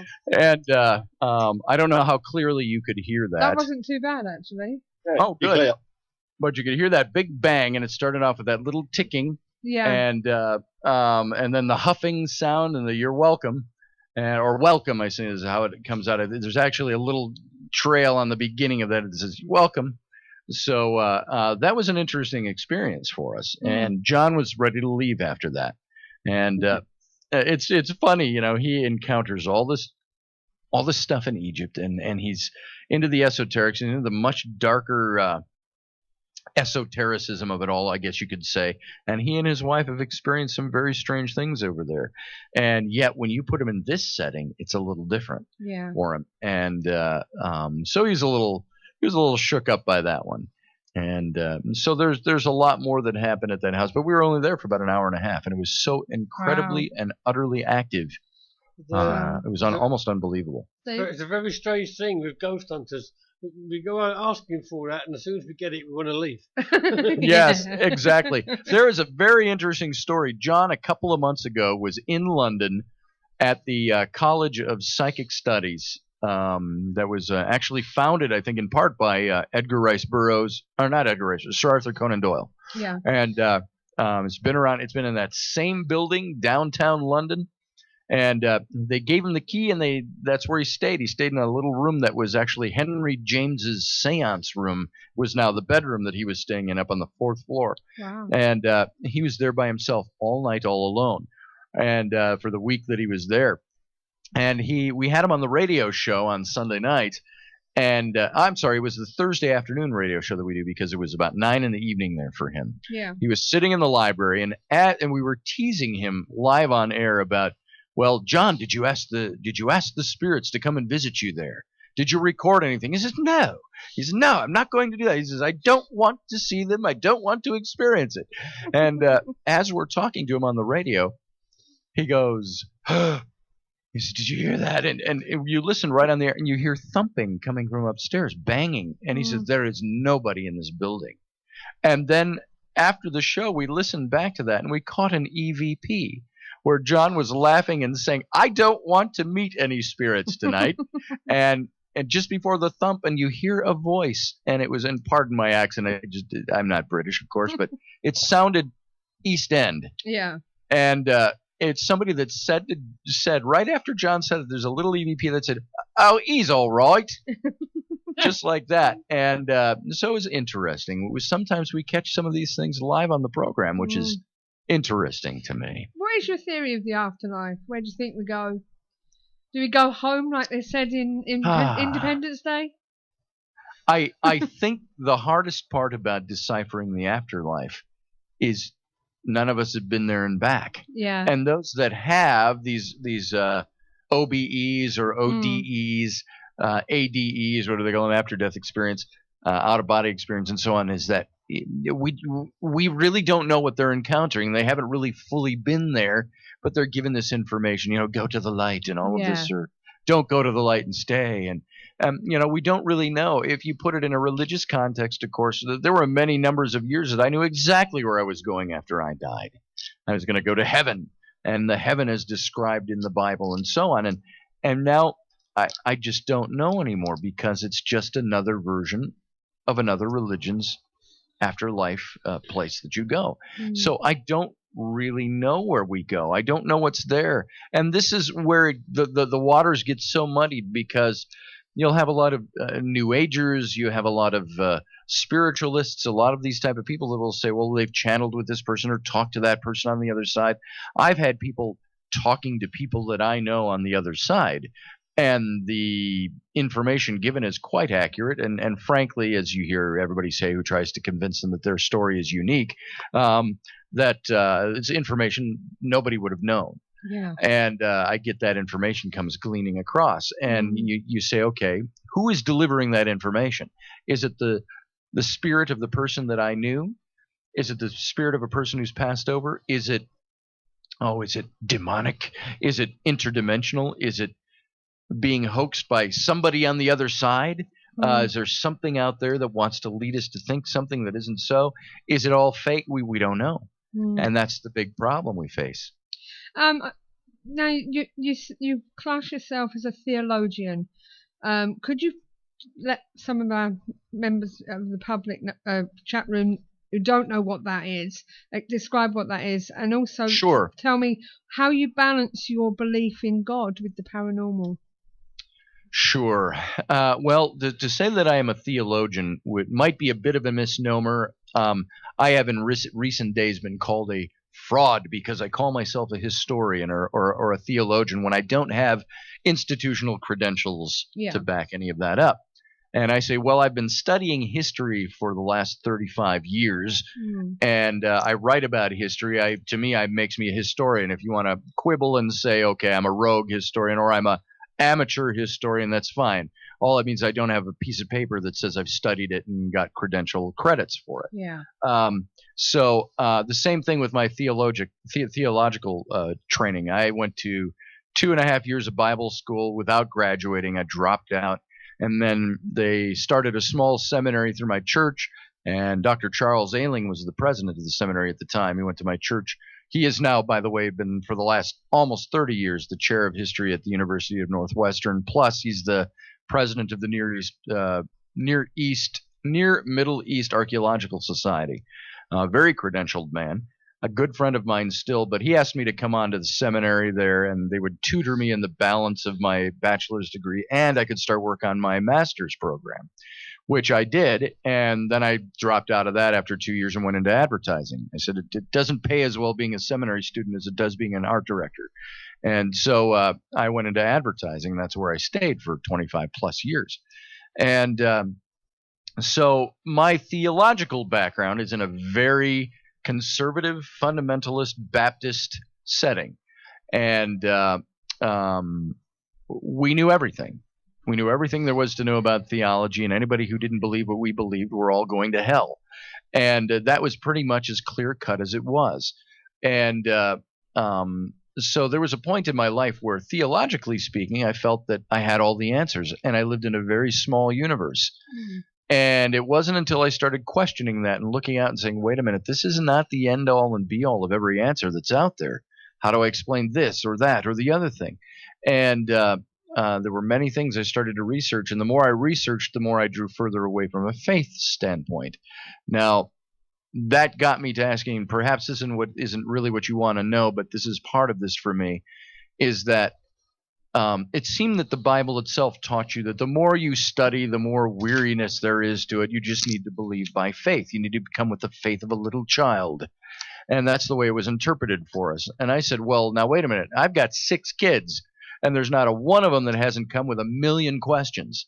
And so when I ask questions of God, I think that is being more like having the faith of a little child. And faith to me seems to be that thing that is, it requires no thinking. It requires no examination. It is as the Apostle Paul put it, is the substance of things hoped for, the evidence of things not seen. And turned around, maybe, yeah. And that's what we were supposed to believe. Yet, it seems to me that the mature person, that's for babes, so to speak. You don't need to know that's the babe in you. A baby will come to me and trust me as their father, and not ask any questions of me, but they might ask questions about the world around us. But as they get older, what does a child do? A child stretches out on their own, and they start to know things for themselves. And I think this is what happened to me. It's starting to say, I don't want to believe something by faith that is governed by fear or control, saying you will go to hell if you don't believe this. I said, I want to believe something because I know it is so. And of course I get told, well, then it doesn't require any faith to do that. And I said, well, bingo, it doesn't require faith to do that. Why does God, and this is the big question that maybe goes farther than you want me to go on this, but I would ask the question, if I put it in this context, and I don't mean to offend anybody, but this is the honesty of how I feel about all of this, is that if God indeed is real as the Bible portrays him, and if hell is a very real place that is meant for all eternity, all infinity, so infinite we can't wrap our finite minds around it, and the only way to avoid going there is to put your faith in something that has no substance other than what you choose to believe out of old manuscripts. I said, is there not something more solid than that God is going to give me to go on? If that's all there is to believing this, and of course anybody could pull that apart and say, well, there's this and this and this, and God works in your heart and you know it, and I've been there. Yeah. So the question for me becomes, how do I know what I believe? Doesn't the New Testament even say, these things are written so you may know what you believe? Well, I don't know those things. I find that those things, I used this comparison once. It's like walking into one of those big old theaters from the turn of the 20th century, and with the gilded arches and the gold proscenium arches and the big chandeliers and all the velvet seats. And it seems to me that it's like that. You can sit in any number of those velvet seats to look at the stage, and like differing religions looking for God, all of those seats have a vantage of the stage, but they all are from a different perspective. One might be from the orchestra, the other might be from an aisle, the other might be partially obscured by a pillar, the other might be from the balcony. But you're all still watching the same show up on stage. And the only thing that changes, the show doesn't change, it's just your perspective that changes. And so I wonder if that is what this is all about, really, is that God is something out there, the great unknown, the great afterlife. These are all things that none of us have experienced, but we're told from many different vantage points what it really is and who's really at the core of it all. But it's from many different perspectives. Yeah. And so that's really where I've ended up. That's as ambiguous an answer as I can give on that one. Now, I want to talk about your books, just to let everybody know. You've done Lost Civilization and Secrets of the Past, The Rise and Fall of the Nephilim, Exodus Reality with John, The Secret History of the Reptilians. Yes. And then there's one on eBay that's nearly $1,000 to buy, apparently, for hard copy. The Rollicking Adventures of Tam O'Hare. I wish I could sell those for $1,000. Beth Arsey asks a question. What is your next book? Oh boy, I've got like 3 or 4 different things in the works, and we're trying to decide with our agent which is the best to pursue. Right now, I'll tell you this. John and I were approached about a year ago by some TV producers with Arts and Entertainment, A&E. And they had wanted us, asked our agent if John and I would be willing to put together a proposal for a television series on history and so on. And so we devised something called History Trippers. Yeah. And we mapped out some episodes and so on. And now that is now sitting right now. And I've heard through these producers alone. These are the producers that actually produced the show The Bachelor, which is one of the highest rated. I never watch it, but it's one of the highest rated reality television shows over here. And but it took them 2 years to sell it. Now we've been a year into this. It's at a very big network right now that has expressed interest in it. And but there it sits, and we're playing the waiting game. But in association with that, our agent wants us to write a History Trippers book that sounds very banal on its surface, but she thought would be excellent. And that was something like, with a title something like, now hang on to your hats, guys, The 10 Most Whatever Places in Egypt. And John and I, when we first proposed that, we said, are you kidding me? That sounds so trite. And so, but she said, no, I want you to do this, to talk about you guys, how you met and all this stuff and all these different places you've gone. So we're working on that. I've been asked to do a trilogy. It's not sold anywhere yet, but to do a trilogy fictionalizing my version of who I feel Moses was from our book, The Exodus Reality, into a trilogy, and fictionalizing it and adding a lot of fictionalized meat on the bones and so on. That's an exciting. And John and I are currently working together on the Lost Armies of Cambyses, which deals with the Persian emperor who in 500 BC sacked Egypt and sent a 50,000 strong army out into the western deserts on a forced march 500 miles to the oasis of Siwa to kill the Ammonites and to destroy the oracle at Siwa. And according to Herodotus, the 4th century BC Egyptian historian, he said that a great sandstorm swept up and wiped out, engulfed the whole army, and they disappeared off the face of the earth forever. And this is one of those mysteries that even National Geographic sent a crew out trying to look for this a few years ago. And John believes he knows exactly where they are and what happened to them, because he's done a lot of expeditions out into the West. So we're writing a book called The Lost Armies of Cambyses. And he's working on one called The Hidden Hand. So there's a lot of things out there. I've got a sequel to Tam O'Hare that I've wanted to write for a long time. Right. So there's all kinds of little projects in the hopper. Which one hits the wall first, we're not sure. Well, I've been screamed at about the reptilians, the lizard people. That people want to. Some people want to know about the reptilians. What is it about them? Sure.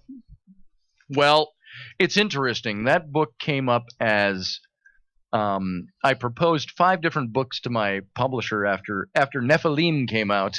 My publisher asked me, "So what do you want to write next?"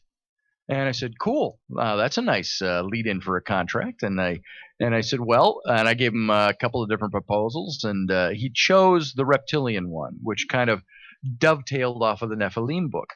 And I said, I don't really know a lot about the reptilian factor. I said, but I will start researching it and I'll write this book. And I knew enough to start writing, but as I researched it, I was finding out that I was writing less and less about a reptilian race per se and giving answers about it than I was writing about the mythology, the ancient mythology of it, as well as the modern day mythos, if you will. It's almost the religion building that modern humans place around this. And it's I wrote an awful lot psychologically why we as humans need these types of beings in our lives. Or in our existence to either fantasize or try to find out whether or not they exist. And so I started writing about it and talking about how the reptilians really where they were sourced, and there was even one point in the book where I stopped while I was writing because I wanted to put a number in there. I wanted to say I Google searched reptilian aliens, and so I Google searched it live as I was writing that chapter, and I came up with 1.6 million references to alien reptilians. And as I looked at the first top 10 that came up on a Google search, I found that 8 of them had the identical story, all written out in narrative as their facts for how the reptilian race came to Earth. And it was all plagiarized from someone or one or the other or some original source, and they were all almost verbatim, the same words. And yet there was no sources mentioned on any of them. And they were giving all these facts like, well, the reptilian race, they came from the Pleiades system. And they or not the Pleiades, I'm sorry, the star system of Draco. And I thought, oh, how convenient. Draco, maybe that's where they got the name, reptilians, Draco, dragon. And they came from Draco and they ended up on Earth and they subjugated man and they went to war with the first I'd ever heard of it, the terrestrial reptilians. It came from the underground caverns of the Earth. And they all started warring with each other, and the subterranean ones won over the extraterrestrial ones, and they were subdued and went to the background, and now they run everything like it's worse than the Illuminati from behind the Illuminati. And you hear the voice, I start talking about this stuff, and I'm just like, you just want to go into cartoon voice almost, because you say, that's great information. Can somebody please give me your source points? And nobody can give me source points other than you hear, there's this guy, and this was very sincere. It was somebody I know who is a forensic psychologist, said there's somebody I know that I've talked to who was former military, very deep covert, and they know his records. But he talks about having been introduced to these reptilian beings, and it's all over the planet and this and that. But this is a guy who also can't step outside an institution. And so you wonder, did this drive him insane? Is he insane because of what he learned? Is he insane? Is he repeating this because of he's insane? Or is it severe PTSD? We don't know. And so you hear all these kinds of stories, but there's no proof in the pudding. There's no source points. There's just a lot of things like saying, I know there was a third man on the grassy knoll that shot JFK in the head. And if you try to go any further than that, you can't find any evidence. So it puts in an yes. Did you just say it was you? I just think there's a rather lot of evidence, actually. There was on the grassy knoll, but that's another story. So. Yes. Yeah, and there is a lot of evidence. I'm just being flippant. But but of course, here's the problem with any of this kind of stuff. You'll get a lot of people theorizing without giving you very much information to go on. And or it's a scant piece of evidence in something that says, and they build a whole theory out of it. And so that's the danger with all of this stuff. So my book on the reptilians is, I think the best thing about that book is that it doesn't really go into the reptilians. It goes into why we believe in the reptilians. It goes into the Anunnaki, goes into Enki. I spent a lot of time on why some of the reptilian factors connected to Enki. And Enki Ea. And as some of this you probably already know, and some of this comes from Sitchin, some of it comes from other sources. But one of the things that I repeat and say, the only problem with this is we don't really know the source point of all of this. But in the Anunnaki legend, it's very similar to the book of Genesis and the Garden of Eden. So much so that you would say Moses, the man who most probably wrote the book of Genesis, borrowed an awful lot of this information from the Sumerian culture when he was writing about Eden, because you have Enlil, who's also known as Elil, is the chief god of the Anunnaki. He conscribes his brother god Enki, also known as Ea, to create primeval man, to do our work for us, to dig our canals, to mine our resources, to till our ground for us, and so on.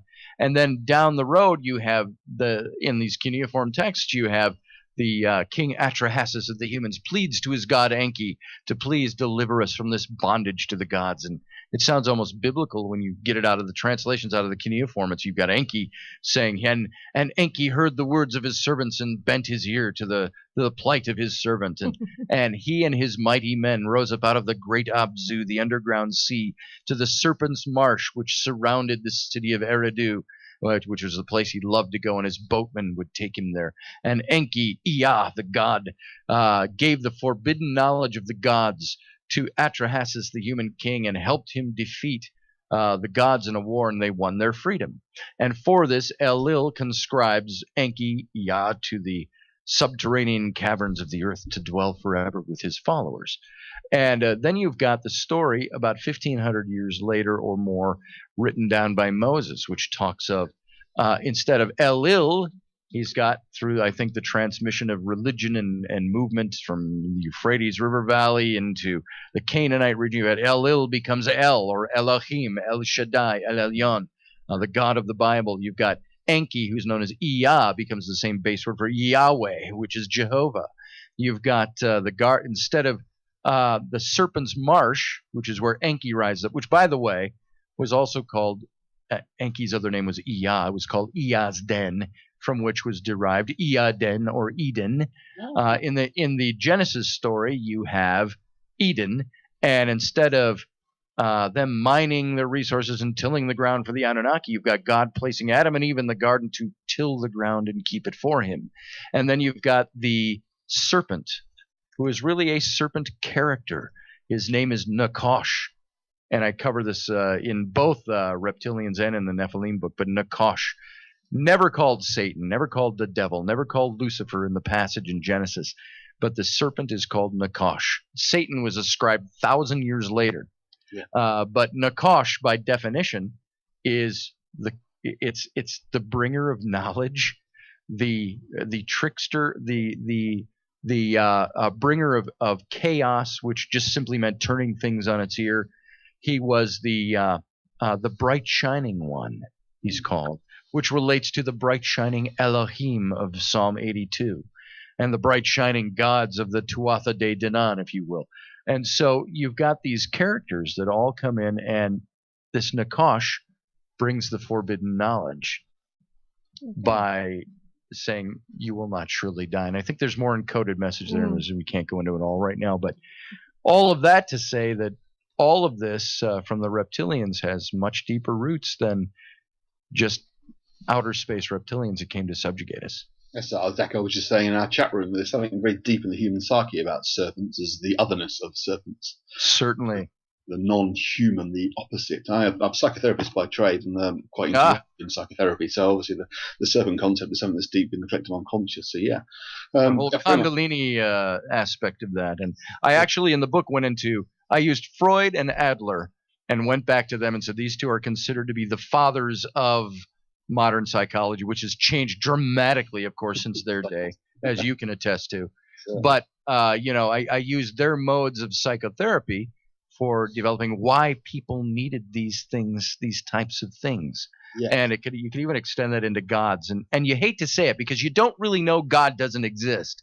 But at the same time, you want to say it seems at times that we've created these things for ourselves. Yes, it fills the gaps in our understanding of the universe and the world around us to have these things existing.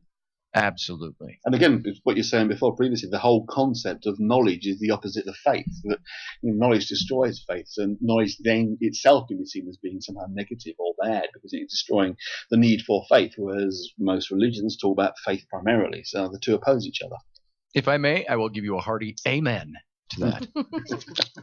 Okay. Was there a question you wanted, Andy? Is there something that you could give us, a short extract from a book, perhaps, or a little write-up of some kind? I don't know if you've heard, we actually have our own magazine online edition as well. I'm the editor of the magazine. I'm always looking for stuff from guests. Absolutely. Magazine. So if I perhaps pop my email address to you, we're friends on Facebook, so perhaps I'll message. Oh, fantastic. That can be great. Absolutely. Anything you want. Just a couple more questions before we let you go, if that's okay, Scott. Sure. Now, we believe you've mentioned your Intrepid radio. How long have you been doing it? And one guest that you've either had on or going to have on, Travis Walters. What do you think to his story? If you could repeat a little bit of that, I swallowed my coffee down my lungs. Right, I was coughing through most of that. Right, sorry. We're just about to interview Travis Walton. Yeah. You're doing Intrepid Radio. How long have you been doing Intrepid Radio? And you're doing a Travis Walter interview, I believe? Yes, we've been doing Intrepid Radio for almost 2 years now. I had done some radio before that, and John had never done radio before that, and it really came off of us both working on Intrepid magazine. Did you ask about Travis Walton? Yeah. What's your Yes. theory on him? On his story? It's interesting. I met Travis for the first time almost 4 years ago, I want to say. It was at a conference that we did in Taos, New Mexico. And I talked to him back then. And of course, I saw the movie long before I knew anything about Travis, Fire in the Sky. And I thought it was very interesting. And I know people that know Travis very well. And tonight we're going to be talking to him about this just about 6 hours from now and 5 hours from now. And I find that his story, it's rife with controversy from the very beginning. Because they didn't know what really had happened to him. They didn't know exactly all the information if he was telling the truth, why he disappeared, all of this. They actually suspected his friends of murder for a while there. And so it's an interesting story, but Travis himself is such a humble man that you look at this man, and there are times where I say, if the story is incredible, or lacking in what you might consider to be plausible credibility, sometimes you have to look to the person and see if the person is a credible person. And I find Travis himself to be a very credible man because there's a humility about him. There is all sorts of details about the man that make him seem very genuine. It was not something he originally set out to make money on, and there was just almost 20 years of a story he kept quiet and didn't say much about, and he started slowly coming out with that. So it's very interesting man, and I'm going to find out more about him tonight. I know him personally, but I don't know him well, like a buddy. Yeah. A pal. Do you have podcasts or anything for people to listen back? Do I have what? I'm sorry. Like a podcast, a replay, so that Oh people yes, can... we do our show live at 9 p.m. here, which is 3 a.m. there. Yeah. Where you are, and but we do we run it in a broadcast on our 24/7 stream, which is always playing over at intrepidradio.com or our now parent IPBN-FM.com. And so you can hear it there. And there are podcasts that we put up. We're in the process of building a much more user-friendly archive, and that's coming in the next couple of months as we're going. Our partner in all of this, Rocky Stucci, has purchased an FM radio station, a terrestrial radio station here in the Minneapolis-St. Paul area, and so he's working heavily on that, and some of this will be porting over to the FM, but it's going to have a whole different program over there. But it's going to set up a very unique situation for us to get archives out there. You can hear us on our YouTube channels. You can find us, and it's all linked up to Intrepid Radio. Or you can just go into Intrepid Radio, and you're probably going to hear it for the next week in continual, along with some of our other shows on the network, a continual revolving replay. And I'll also be posting links for the podcasts. Okay. We've been asked to say hi to you from Beth Arzi. She's in the chat room. I assume. Oh, hello, Beth. Okay. One last question from David. It's said in the Bible that people live till they're hundreds of, for hundreds of years. How come we don't now? Do you think it's down to cancer and stuff like that? We never did. Or do you think we never did? They either never did, and it was exaggerated. Oh, my grandfather lived to be 960 years old. We don't know how exaggerated that is. Or there are some theories, again, that have no basis in being able to prove them scientifically. But there was a theory that, here's a theory that, as we were taught in seminary, was that when the flood took place, the great flood of Noah, and of course there's a lot of evidence that a great universal flood took place of some kind. Yeah. Whether it was universal to the known world or universal worldwide, we aren't sure. There seems to be a lot of geologic evidence that talks about the earth was once covered in water at one point.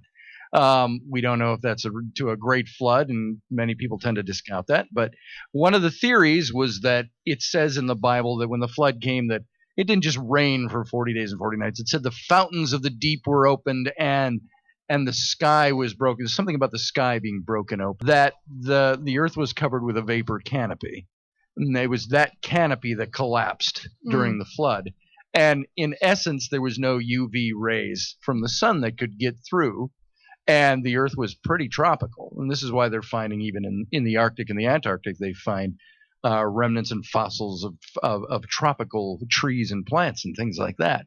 So this was the theory that was built out of that. I don't know how solid that theory is, but this was one of the explanations that was given to us to understand what happened. And when that vapor canopy, which protected really all the earth from these UV rays from the sun, when that was broken, then we have the blue skies and the sun's rays and the UV radiation that greatly diminished the age of man. Now, that's an explanation we were told. I don't know how ridiculous that is or how seriously scientific that is. I don't know. Would UV rays, if we could prevent UV rays, would we not age as fast? I don't know. I don't know for sure. All we know is that we are told that they lived for those extremely long periods of time. And you get this with other cultures as well. With the Anunnaki, you get some of that. And so on. So did it really happen? I know in the Nephilim passage in Genesis, right after it talks about the Nephilim being on the earth, it says, and man's days shall be numbered. They shall now be 120 years instead of what it was prior to that. And some think that has to do with the flood. Now, again, whether that's just part of the mythology or part of something that's really happened, we don't know for sure. We don't know if people lived to be 600 years old, several thousand, tens of thousands of years ago. We have no idea. We think they probably didn't. We tend to think they lived a lot less. Like by the time they hit the age I am now, they'd be, they'd be worshipped for being a god, for being alive this long. So who knows? Okay. Is this just out of curiosity before we finish off? Your book writing, your Egypt stuff with John.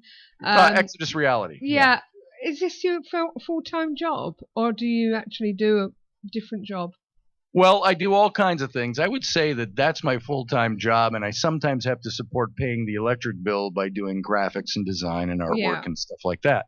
I do a lot of book cover design for people. I've been, as I said, I've been in advertising for, really since the mid-1980s. And started out as an artist, went to an art director, been a creative director of a couple of different ad agencies, worked with agencies that we worked with clients like Disney and National Car Rental and Kraft Foods and Pepperidge Farm and Coca-Cola and things like that. So those were the things that pulled me through really the 90s and the early 2000s. And after 9/11, our agency shut down. All advertising across the United States seemed to just shut down over the next month. Nobody was doing anything. And our agency shut down. And I just started freelancing after that. So I've been a freelance designer, a freelance writer, a freelance illustrator. I illustrate books and all that kind of stuff. So okay. So where can people find you if they want to find out more about you, Scotty? Probably the best place to find me in one encapsulated place is my personal website. It's just myname.com. It's ScottAllenRoberts.com. And Allen, because there's 20,000 different ways to spell Allen, it seems, is ALAN. So ScottAllenRoberts.com. Okay. Well, Scotty, thank you very much for joining us tonight on the KTPF Community Talk Show and keeping the paranormal friendly. And we hope to speak to you again soon. Give our regards to John. Absolutely. Thank you very much. And whenever I see him again, I'll let him know. Okay, then. Well, thanks very much indeed. It's been great. It's been really brilliant having you on.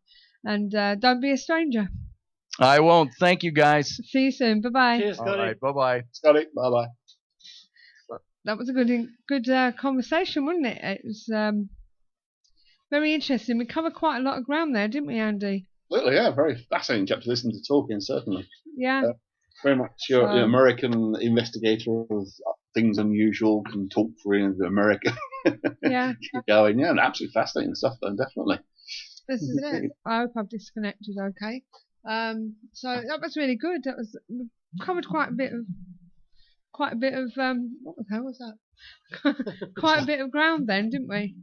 Definitely, yes, absolutely. Say you were on that. I'll be honest, you were a little It's concerned my if you lost one of the two guests, but yeah, he more than covered the ground we were looking to talk about. So yeah, I mean, not the point for me to say my main questions are all around what John's been researching rather than Scotty. But hey, hopefully we'll get one next time. Yeah, this is it. So, Yeah, no, you can't do anything about the weather. No, definitely not. No, this is it. It's unfortunate about the especially when your house gets covered in sand. Yeah. It's Don't my think that phone. car could be in sand. Yeah, it's my phone that's buzzing. That's what it was. So, because it's tweeting. I don't know. I didn't tweet. But no, I really enjoyed that conversation. As I say, we covered quite a lot of everything there, didn't we? Yeah. Over an hour and a half we spoke to him for. So that's cool. I'm always fascinated about the Egyptian stuff. Yeah. I don't know why, it just seems to fascinate me. Absolutely. Yeah, it's a place I've always wanted to go to, but obviously with the animosity that's going on over there in other countries now. Depends where you go. I mean, the two friends of mine who are both teachers over there, they're in basically sort of the poshest part of Cairo, should we say, and it's absolutely fine. They're like in the West End, if you like, if it was London, and the East End where the trouble is. It's completely safe there. Luxor, again, completely safe. It's just there are little areas you have to be careful of, but the level of security is beyond belief. You have standard police, you have military police, heavily armed there, you have plainclothes police who mingle in with all the tour groups. You are pretty safe because they recognise that is their whole raison d'etre, if you like, the country. Without its tourism, it would collapse economically. So they are doing their absolute damnedest to protect every aspect of it, and that's what I say. It's completely safe. It's like any city. You can go to the rough places and get yourself in trouble, or you go to the nice places and it'll be perfectly fine. Well, this is it. Yeah. Right. Okay. So just to let you know what's on next week, Dave Lloyd's asking. No, don't. Andy's keeping the occult friendly next week, aren't you, Andy? Absolutely, yeah. Yes, Andy will be hosting the show while me and Steve are away off celebrating our 25th wedding anniversary. And his guest will be Richard Ward, owner of Man, Myth and Magic bookstore. No relation of John Ward, by the way, our missing guest this evening. No. A venture born from years of occasional second-hand book lists in association with a friend of his and colleague and also mutual friend of Andy. So if you're interested in that, then you can go to manmythandmagic.com if you're interested in all things mystical and earth mysteries, folklore, supernatural, etc. Very well priced books on the subject. I mean, I'll just tell you a bit about next week. It's going to be a little different. I've never done it before on my own, so I've got the queue up to information, the start of the show, etc. But whether that actually works or not, it's a completely different story. So it'll be mainly myself and Richard talking about all sorts of aspects of the occult. We're going to talk briefly about psychic questing and our mutual friend Andy Collins and what questing is all about, as the advertising for the show says. But basically, anyone got any questions to do the occult of any kind, shape or form, you can stick them in the chat room, you can send us Facebook messages or whatever, and we'll try and talk for as long as possible. And we'll try and do the events for you and that kind of stuff, but if that all goes wrong, it'll just be us two waffling. But we'll give it a try. So it could be chaos, it could be good fun, we'll just have to wait and see. Yeah, so be kind to him next week. Everybody come in and support him, and I'm sure you'll be interested in what they're talking about, their topic for the weekend, won't they, Andy? Absolutely, hopefully anyway. Try to dispel a few myths about the occult. To say it is friendly. There are strange characters out there, but in all fields there are strange characters. But the idea of the occult means devil worshipping and that sort of thing. We're hopefully going to address that and point out it's nothing of the kind. So Dave said he'll drop by. Beth said happy anniversary, have a great trip. Thank you very much, Beth. Right, what we're going to do is we're going to play the advert for ParanormalEventsForYou.com, and then we'll be back in a moment. Fed up of wading through the activities and events that other advertisers include? Find just what you're looking for at ParanormalEventsForYou.com, your one-stop paranormal directory. Yes, and if you're interested in any events, you can have a look on the ParanormalEventsForYou.com. There's plenty there to choose from. ParanormalEventsForYou.com also offers banner advertising for only £10 per year. See our website for more details. ParanormalEventsForYou.com, your one-stop paranormal directory. Thank you, Roxy. My dog is sleeping underneath my desk, and she's just let one rip. Oh God, it stinks. Is that what she thinks to the show? Oh my God, that stinks. Andy, you better be glad that you're in bloody Essex, boy. He's disappeared. Oh God. Andy, come back. All is forgiven. Call in the Essex boy. Yeah. So don't forget, guys. Next week, Andy will be here on his Jack Jones with Richard. He's So, just realised we're back. You have your events, and you didn't say any events. Nothing happening this one. So Beth said it must have been some fart. Roxy's just let one rip. She's underneath the desk. So you're better off in Essex. What are you talking stank. about? I've gone away for a second and come back to sheer chaos. What are It you talking stank. about? What are you reading? Oh my God! It was stinking. What are you reading? I am reading nothing. What are you talking about then? I said I was just sat here, and Roxy is underneath. Roxy. She's underneath the desk, and she's just let one off, She's just giving her, and it stinks. just giving her opinion of the show. All I heard was she's under the desk and let one off. She sprawled out and thought, this is the time to do it. And it just plumed up. I don't know. Right, are you ready, Mr. Andy? Yes, I am indeed. Andy's Mysteries and Conspiracy Files. Oh, thank you. This is my first one. It's quite interesting because although it is a modern news story, it's actually talking about some quite old photographs. It's coming up from the Inquisitor, and it is UFO spotted in 1960 NASA Mercury mission photo. Early space witness got a strange object. And I've just got to move the phone thing out the way. The Skype thing's right in the bloody way. A prominent UFO researcher has found something strange in a 55-year-old NASA photo. Photo taken from an unmanned space capsule from the Mercury project in the earliest days of the US space program. It's the Millennium Falcon. Hey, it is rather odd, isn't it? It does look Falcon-like. The strange find led the researcher to ask whether alien observers have been keeping an eye on mankind's missions into space from the very beginning. Mercury project ran for 5 years, blah, blah, blah, blah. There were 6 manned flights as part of the Mercury program, including February 1962 mission with John Glenn being the first human to orbit the Earth. Now, we're just scrolling down a bit further. There is the supposed object in an old black and white photograph. I assume the thing in the top corner might be the moon or something. It looks like a clock.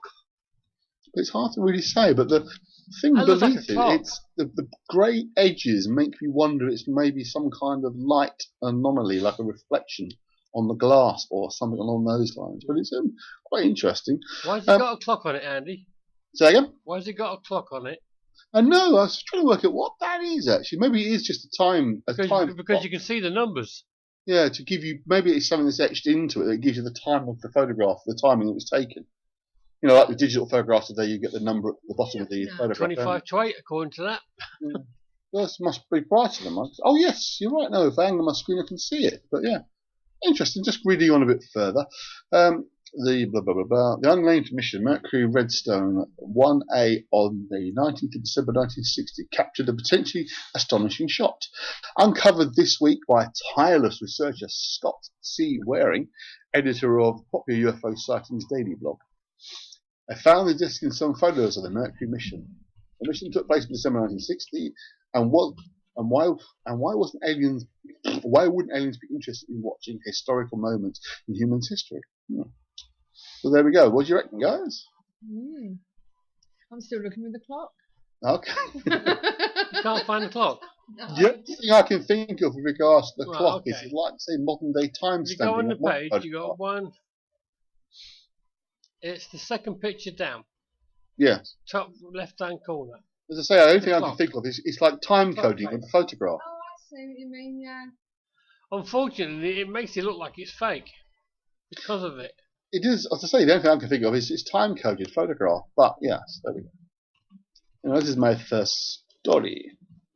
Here comes my next story. I've lost the screen. Looks just like this. I have to say, I agree with Beth. I think it could be something actually inside the capsule that's being reflected back, because of the blurred edges make it seem a bit odd. It's not a very distinctive shape. It's a shape, but usually if it's an object out there, the edges will be much clearer. I think. Because you can clearly see the numbers on it. Yeah, step into the club. Well, here's story number 2. Story number 2. Oh, look at that. That's wonderful. The Felixstowe Herald. And I don't think the picture you're seeing is actually a genuine photo. I'm so glad of that. But do these videos prove Folkestone has been visited by aliens? Scrolling down. Do you believe in the existence of aliens? Well, a select group of people in Felixstowe certainly do, as these videos prove. A number of clips have been uploaded in the past year, apparently showing UFOs hovering over Shepway skies, both daylight and at night. Last year, Linda Colville told the Herald that she saw something unusual over Hythe, following a similar sighting in Felixstowe the week before. She said, "We spotted it as we left my house in Earlsworth Road around 7:30 and watched it all the way to the Chinese takeaway in Martello Road, and back again." Did it order number 42? And they say there's a series of short video clips underneath, all apparently filmed around about the same time in Felixstowe. The one that caught my eye, which I can't now find, one of them appeared that black donut shape. Remember from last week, you were saying might be in smoke or cloud? Yeah. That apparently one of them seemed to resemble that. So, and the third one down of the 3 seems the most interesting. Again, the usual problem of they focus it in far too close, so it's rather blurred, but there appears to be something moving quite slowly across the screen, across the sky. The nighttime ones aren't as clear, but they all appear to show something moving around the sky of Folkestone. This is interesting. And the report goes on to say, we assume this is the woman. There must be a helicopter, because just as it seemed to hover in the sky, not really going anywhere, it displayed a very bright white lights only. Which was what first brought it to our attention. We both commented how unusual it was and wondered if anyone else had noticed it. I'm not a believer in UFOs or little green men, but it was certainly very unusual, she goes on to say. Beth said, I think the black rings were discredited a white back as from a while back as from rockets. Yes, that was one of the things you were reading in that report, wasn't it? Before. You're not on screen, Steve. I'm hiding. I noticed. I see. Okay, here's my next story. Oops, hello, I've just cut that. I didn't mean to do that.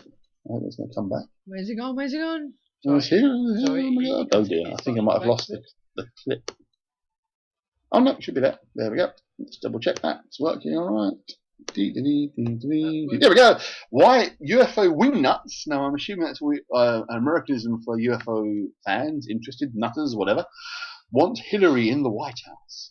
Ufologists in the United States are excited over the prospect that Hillary Clinton should she be elected president, will expose a long-standing government conspiracy to suppress information about alien visitations. As reported by A.J. Versins in Mother Jones, one of Mother Joneses I do not know, it's an odd name for something, but anyway, much of this hopefulness is being fueled by Hillary's prior and even current ties to UFO enthusiasts and conspiracy nutters. Charming. But it's guilt by association. Hillary has never given any indication that she is into this wacky stuff. I just love the totally biased writing of these sorts of things, calling them conspiracy nutters and wacky stuff. It's rather annoying, really. But anyway, the quote from the author Vicens says, in particular, UFO enthusiasts, in brackets, are encouraged that John Posoda, who we talked about previously, the former chief of staff, who's likely chair of Clinton's campaign, would likely serve another Clinton White House, as self-described curious skeptic. But also has openly questioned the government transparency of alien UFO-related matters. And in his foreword to the UFOs, General Pilots and blah, blah, blah, a book which he wrote by journalist John Keane, he wrote, "It's time to find out what the truth really is out there. The American people and people around the world want to know, and they can handle the truth." Now, if you remember, we talked about this a little while ago. This guy was come out in his sort of farewell interview saying that he wished there'd been greater disclosure about UFOs. His biggest failure of 2014 was not securing the disclosure of UFO files. So they're obviously pinning hopes that she's going to re-employ this guy and he's actually going to do something about it and spread the information about UFOs. But we shall see. We shall see. Okay, there's a bit more about Roswell and all the light underneath, but I'm not going to go into all that. Okay. And here's my next one. Quite a lot of UFO stuff at the moment. We haven't all finding much else. So I'm going to try and keep more localised. And so what do you think of that guy? Do you think you're making any difference if that guy's brought back into the White House? No. Not really. Fair enough. Answer that one. We'll leave it at that. Yeah, I think there's too much there in the background for just come out and start saying it now. Absolutely. Well, I think the phrase "clutching at straws" comes to mind. I particularly remember actually when Bill Clinton was running for president, he actually stated he would like to have a small-scale investigation into the Kennedy assassination, that he had certain issues with the official story. Now, we actually said this before campaigning began. By the time we reached the White House, and he was there, of course, for the 50th anniversary, or the 40th anniversary, I should say, he said he was entirely satisfied with the American government's conclusions of Oswald happening alone. And I thought, well, why have you changed your mind so much? So I think even if she did have an interest, certain vested forces and interests would ensure that she didn't reveal anything. Anyway, next story. Come back to the UK with UFO sighting. Family gobsmacked as 4 mysterious objects zoomed across the sky during barbecue. Got Chased black by rings again. MOD helicopter. Again? Got black rings. Yes, that's the one I was talking about. I do apologise, not the previous one. This is the one I was talking about. Family were left spooked, claiming the UFOs were followed by an MOD helicopter in fast pursuit. Family claimed that their barbecue was interrupted by 4 UFOs. Perhaps they were hungry pilots wanting some food or something, I don't know. Zooming across the sky, quickly followed by a Ministry of Defence helicopter. Andrea Finney from Bolton, Lancashire, was enjoying a pleasant outdoor family meal with her husband, Nigel, and their son, when a mysterious event left them spooked. The 48-year-old, who works in property management, told Mirror Online there were 4 of them. They zoomed across the sky. And so if you do look, one of the photographs, it shows that dark ring again, although there's nothing to indicate there's any actual movement going on. So it's hard to say from the photographs what exactly they're looking at. But, pardon me. They zoomed off after they spotted them. The craziest thing was they was followed by a Ministry of Defence helicopter. Now, I think it's interesting that they managed to get several photographs. Oh, there it is. I was going to say, they got photographs of the UFO, but no sign of a Ministry of Defence helicopter. Now, there is something in the very first photograph on the extreme left as you look at it. Well, that looks like a single-person helicopter. So there's like a blob with a tail behind it, and very, very faint blades. Can you see that in the photograph? In the first photograph. Do you see it? 1 second. Yeah. I mean, that looks like a small private helicopter to me. It doesn't look like it's a military helicopter at all. No, it doesn't look big enough in that first one, does it? No, exactly. So I'm not convinced that they were rapidly whatever this is, there's something there, obviously, but there's nothing to suggest to me anything's moving rapidly, because there's no motion below in any of the objects. So very intriguing nonetheless. And my next story. This is moving away from the UFO phenomenon. Thank God I hear you, sir. There we go. For some reason my right click's not working properly. There we go. This one I thought was very interesting. There we go. Moving away from the old Date UFOs, starts Sunday. Twilight and True Blood sparking homemade exorcisms as vampires turn kids to occult. Yeah, of course they are. Exorcists claim sexy characters from the likes of True Blood and the Twilight Saga are having a disastrous impact on teenagers trying to copy their heroes. Robert Pattinson, Kirsten Stewart, and Jessica Clarke, all played vampires, have pushed thrill seekers into conducting their own rituals after watching glitzy media offerings. Professor Giuseppe Ferrari, Head of the Italian occult watchdog claimed exorcism should only be carried out by properly trained priests. Well, there you go. You heard it here. He told a Vatican-backed court that only there are those who try to turn others into vampires and make them drink other people's blood and encourage them to have sexual relations to obtain special powers. They are affected by so-called beautiful young vampires we've seen so much of in recent years. Professor Ferrari told the Rome meeting that a number of people are taken over by spirits who are rocketing globally. My God, an epidemic. Such incidents are considered a form of demonic possession by the Vatican. Well, of course they are. Although it continues to celebrate exorcisms in the church. Celebrate is an odd word. It maintains strong guidelines on how and when they should be carried out. 2 years ago, Pope Francis was said to have cast out a demon from a wheelchair-bound man who felt he was possessed by the devil. Swiss Ghostbuster, Father, whatever his name is, said exorcism is a little known amongst priests. It's like training how to be a journalist without knowing how to do an interview. Well, there you go. Any thoughts, guys? I'm a bit iffy about all this stuff, really. It smacks of hero worship and other rubbish. I think you're going to get people who will emulate people they see on cinemas, on TV, all the time, whatever kind of character they are. I mean, remember the whole fuss we had initially with the Harry Potter films when they first came out. People were saying that this was turning kids to the occult and it was devil worship and it was dangerous, there was black magic going on. And in the end, I think the church itself recognised that these films are just too bloody big to try and keep condemning them, and actually praised the last one, saying, showing how good does triumph over evil in the end. It's like, give them a chance to go through the whole storyline before they start condemning these sorts of films. But I say, it's even a recognised psychological state where you believe you're a vampire and you have to drink blood and you're afraid of sunlight. It's because it's such a prevalent idea that it's actually a diagnosed, categorised mental illness now. So there we go. But along similar lines, I came across this one, which I did put on my Facebook page as well, but I think we do need to have a look at this. My right click's not working properly. Is this the one I think it is? It is indeed, it is. The wiki, how to perform an exorcism. Oh my God. Really don't know what to do and you haven't got the Catholic Church on speed dial. Here you are, the steps of how to carry out your own exorcism. Oh my God. Exorcism. Many individuals and families are troubled by demonic possession as by a malevolent supernatural power over an individual person, object or dwelling, etc. Well, these are steps one can take for casting out such demons. The process is called an exorcism or deliverance in the Christian way.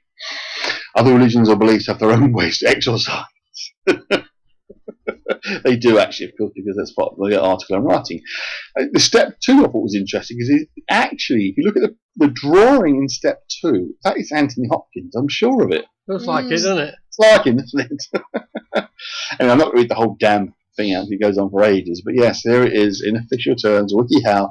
Now I know how these Wikipedia things work. You can actually write for these websites. They like your story, they publish it and they pay you. So of course you can come up with any old nonsense if you like. But I just thought this is it. The Vatican would be very unhappy to see that you can actually find online how to carry out your own personal exorcism. And they're told you're not supposed to do that. It's naughty. And the problem with it is you're going to get people doing some really stupid things. You will anyway. People will see the films and they'll think, oh, that's how you raise them, the devil, etc. I mean, the films I was talking about earlier on, they actually have quite a lengthy scene in the Paranormal Activity of the Chosen Ones. They carried out a ritual themselves. Now, as far as I can tell, it's something they've very much made up, or the writers have made up themselves. It's not based on anything directly real, apart from the use of the circle and the triangle of the arts. Although, as I said before, the words that are supposed to be written in those symbols are missing, so you can't actually use them. But that was so there we go. And finally, if I can just get this off, my favourite video of the week. The video of the week. Yes, if I can get the thing to work. For some reason, my right click on my 2-finger click on the Mac is acting funny. Let me just get that. I got that. Here we go. This has got to be quite possibly the worst homemade video I have seen, and it's decided not to work properly. It's just very strange. Is it coming through? You will do it in 2 seconds. There we go. Right, it's there. Get rid of the Mac. There it comes. Situation. Get rid of the Mac. Here we go. We have the camera moving about and possibly the most fake lightning I've ever seen before. You have the moon doing a full kind of circle round and from sort of new moon to old moon. And it's like the camera's moving, but the moon isn't moving. And then we have Father Christmas seems to be bouncing around. This is a real alien abduction on Christmas home videotape. And you have an alien that appears to be made of blue light of some kind. And then the camera goes all silly and the alien's right in front of him. And it fades to black. I like the way the moon comes and disappears. The fact that the camera's moving around but the moon doesn't. Yeah. Mentioned. Like that, it's got to be quite possibly the worst piece of photoshopping video enhancement I've ever seen. Quite dreadful. Yeah. So there you go. Pixelated avatar that dances around. I love the alien appears right in front of the camera at the end. Oh dear, here we go then. And that's the news. There we go. Oh, thank you for that, Andy. We always have a bit of fun at the end. Can the fake videos get any worse? Hopefully I can find some more because they're pretty dreadful. Right, well anyway, that's about it for tonight then. Ooh. Time has come to a halt. And don't forget next week, please join Andy and his friend to find out more about the occult. You have my little 10-minute section there, guys. Imagine the entire show like that. Anything can happen in the next half hour. It'll be half hour longer the way we go. Now, don't forget, this is your show as well. So if you would like to be on the show, then email us at admin@ktpf.co.uk. We are always open to discuss any specific areas of this genre, meaning the paranormal and other strange mysteries. If you'd like to contact us, we hope you've enjoyed tonight's show, and we look forward to having your company again next Sunday at 8 p.m. on www.ktpf.co.uk. Thank you for listening to the KTPF Community Talk Show, supported by Phenomena Magazine and Beyond Parazine, and sponsored by Dragonhouse Castle, South Wales, one of the most haunted castles in Wales. For more information on ghostly and ghostly events, including fright nights, all-night investigations, and hen parties, visit www.mosthauntedcastle.com. So until next time, it's good night from me. And it's good night from her. It's good night from them. So until next time. The spooky laugh is back. You want to laugh, do you? Ready?